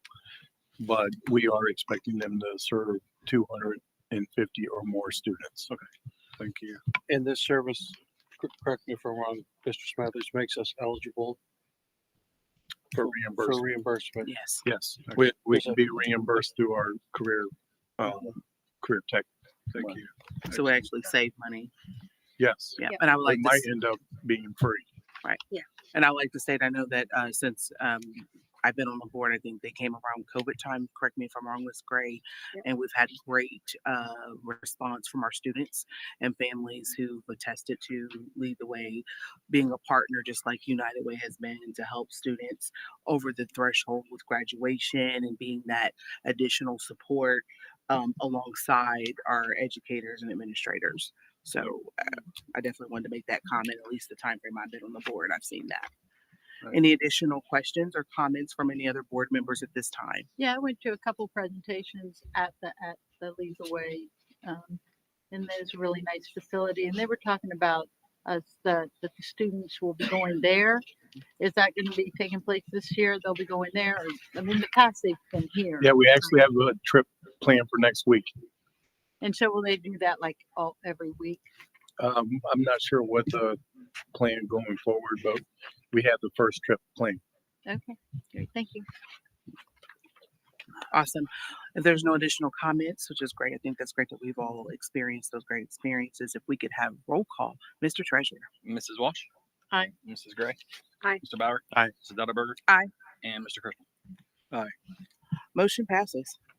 Item 17, Superintendent recommends Groveport Madison Schools Board of Education approve the memorandum of agreement with Greater Columbus Community Helping Hands. So moved. Second. All right, have Ms. Gray and Mr. Bauer. Any additional comments from you, Mr. Superintendent? Just that this program is targeted at our our 3 middle schools. Awesome. Any questions from the board at this time or comments? Okay, hearing none, if we could have roll call, Mr. Treasurer. Mr. Kirschner. Aye. Mrs. Dutterberger. Aye. Mr. Bauer. Aye. Ms. Gray. Aye. Ms. Walsh. Aye. I would like to say it's great to know that we've got some additional support, especially at the middle and high school. And then we've got the third grade. It's just like everybody has a community partner at each building level supporting. So thank you for that, Mr. Superintendent and team. And as soon as you're ready, Mr. Collier, we can move to the treasurer's agenda. Okay. Yep. First item I have is the motion. Treasurer recommends the Groveport Madison Schools Board of Education approve the 5-year forecast as outlined in the attached report. So moved. Second. Have Ms. Gray and Mr. Bauer, any additional things you would like to add, Mr. Treasurer? No, I just want to just quickly go through the bottom. I'm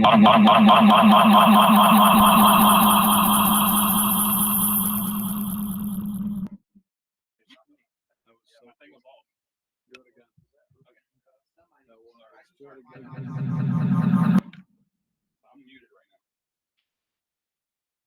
Yep, I'm muted. I think it was, pretty sure it was him. Okay, I can still talk, I guess. Ms. Smathers. So the big thing is this fiscal year, I'm looking at a $6 million surplus. I think if you want to look at, 2 years ago, it was negative $9 million. So that's a $15 million turnaround. But remember, last year, and again, I said at the admin council, it's me asking, but it's the principals and all these departments here that are doing a good job of saving the taxpayers' money. It's not our money; it's the taxpayers' money. So, we're looking at this 5-year forecast, operating levy. I never want to run one. I never want to have one unless we have to. But I mean, pushing out 5-6 years, as long as these numbers stay accurate, as long as we live within our means, we get lean if we have to. The revenue comes in. Nobody here wants to do an operating levy. Hope the taxpayers hear me.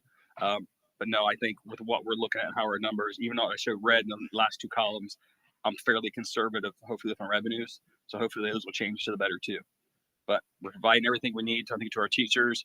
We just got 2 contracts done at nice amounts for them, and we're still able to have this cash flow. So I'm very happy. Could you repeat where we are with surplus? This year we're 6.4, next year we're 4, and then we're about break even. And then the next 2 years are negative. But again, you're talking 3 years out. That's 2 state biennium budgets.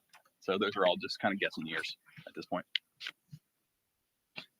It's still, when we look at the fund balance at the end of the 5 year, we're still better than we was before we asked for additional money.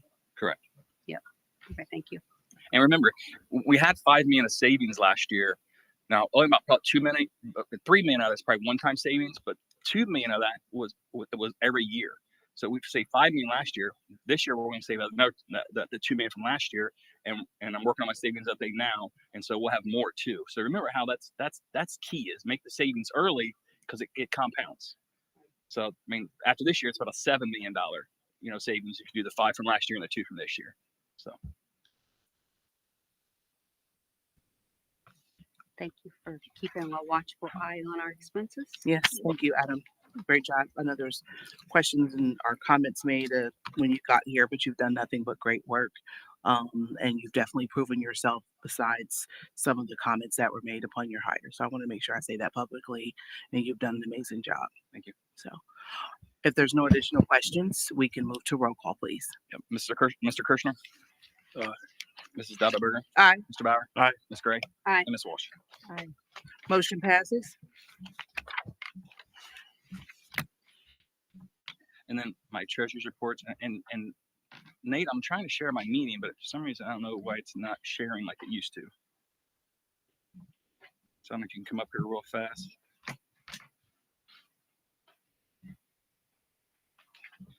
Is this the one you sent? You were just displaying. It wasn't popping up. That's what I was wondering. Oh. Oh, they were great. Yeah. Let's see if this works now. Oh, there we go. Perfect. All right. So thanks, Nate. So again, this is cash flow for the month of October. So again, this is one of the months where we go negative, but again, 3.5 negative. Again, I just did the 5-year forecast, so obviously this number's baked into the 5-year forecast. I'm still very happy with these numbers are coming in at and where our expenses are going out. So on our receipts, the next tab, or you have our receipts again, mostly state foundation, as you can see, 90% of it. Expenditures, almost 78% of it is personnel and insurance and retirement benefits. Then you have the purchase services. It's probably 680,000 of that is like CBS, so that's what it is per month. 650 to 700,000, and then you have 162,000 of supplies, and then some other objects. And then cash flow from prior year, unrestricted grants and aid is down, and I have a detail from the bottom. Is State Foundation came in higher than the year for prior year adjustments. We just haven't got the adjustments yet, and usually those adjustments are like for special ed or for CAT costs and stuff. So hopefully we'll get those in November. And then the 1.05, the property tax allocation, as you see, we got that in September. We were at 1.6 million, and of course in October actually we're negative 1.3. But as you can see, is we got about almost 300,000 more than last year, which is good. Other than that, most expenses, it's personnel went up and the purchase services went up a little bit. Other than that, everything pretty much stayed pretty consistent from prior year. And that's all I have to report. Any questions or comments from the board?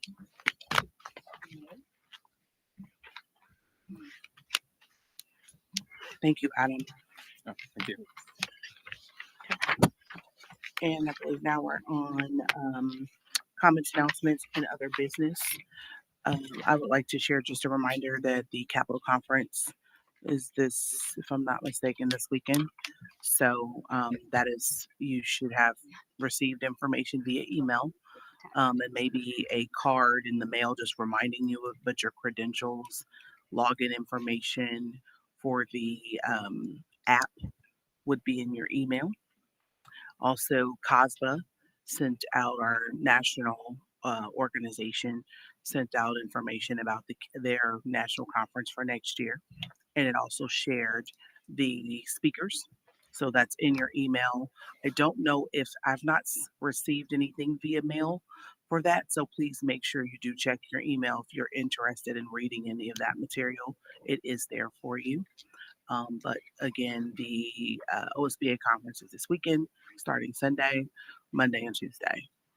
And then Capital Conference information, or the national conference stuff, is in your email. Is there anyone else that has any announcements in other business? What's that? Superload, we have 2 dates, tomorrow and the next Thursday, midday sort of things. So we're trying to make sure minimize impacts to any of our midday routes. Ties put that out. While I'm on that topic, I know we discussed this earlier, but great job from the comms team on the social media coverage. It's just student activities, but it really has been great. And I think just following our feed, you can really get a feel for what's going on in our building. So that's really nice work. Cruisers won Friday night. So we play Olentangy Liberty Friday night up there. It is on they're supposed to be doing streaming it live. Oh, great. That's what my understanding was. It's true. You also mentioned this earlier, but the Parent Advisory Council is next week also after OSBA. And Paul and I are going to be at the safety conference. That's why we had this meeting tonight. So we appreciate moving to accommodate that so we can go to that. But I think that's it for now. And I definitely want to piggyback off what Mr. Superintendent stated. From a comms perspective, I think with the cabinet, Mr. Superintendent, that you put together, and you, Mr. Smathers, Deputy Superintendent, work hard to work with. You can see how the various departments are working together, and it also shows in that state report card that we saw earlier in our academics. So now you can kind of see everything kind of align together, from social media, seeing visuals, videos, pictures, then seeing the data. So that's a great correlation. I know there's still work to do. It's never a perfect anything until it's over, but we are definitely on the right track, and we can marry that up with what we see on social media, at least on the school page, let me say that, to what our what's being shown in our academics that was presented this evening. So thank you guys for the hard work for that. I wanted to say thank you for accommodating me down here. Absolutely. Just so you have a frame of reference. If I had a smoke alarm right here going off in my head and I plugged this here, I wouldn't hear it. Yeah, So and I really appreciate it. Has it been better? I was gonna ask you afterwards. Has it been better down there? Oh yeah, because I literally, that's how bad it is. Okay. And I wanted you to know, like, it was never intentional. So when you said that at the last board meeting, that's the very first thing we looked at in moving. So if you said it earlier, it was not our intention to dismiss that. And as you see, we are here to work together and make sure we accommodated you the best that we could this evening. Thank you very much. You're very welcome, sir. Are there any additional comments at this time? If not, we can move to adjournment. We have one more. There was the original one item after the executive session. So settlement agreement K. Okay, go ahead. The superintendent recommends. This was on the handout at your seat tonight. Okay. I'm like, Yes, gotcha. because this No worries. this just took place this week. That's right. Okay. The superintendent recommends the board approve the OCRC mediated employment settlement regarding in the matter of Groveport Madison Local Schools Board of Education Commission Matter Number 24, Employee COL 51369. The OCR mediated settlement in the above captioned matter has been reviewed as to form by legal counsel, is ready for board approval. The board hereby determines that this matter has been acted upon at a regular meeting in compliance with 121.22 of the Ohio Revised Code. I so move. Second. All right, Mr. Kirshner and Ms. Gray. And I don't think I have any public discussion. Correct. I don't think there is. We got roll call, Mr. Treasurer. Mr. Kirshner. Aye. Mrs. Dauterberger. Aye. Mr. Bauer. Aye. Ms. Gray. Aye. Ms. Walsh. Aye. Motion passes. And now move on to a motion to adjourn. It's a move. Second. Mr. Kirshner, Mr. Bauer. We have roll call, Mr. Treasurer. Mr. Kirshner. Aye. Ms. Dauterberger. Aye. Mr. Bauer. Aye. Ms. Gray. Aye. Ms. Walsh. All right, the time is 10:59, 10:51. This meeting's adjourned.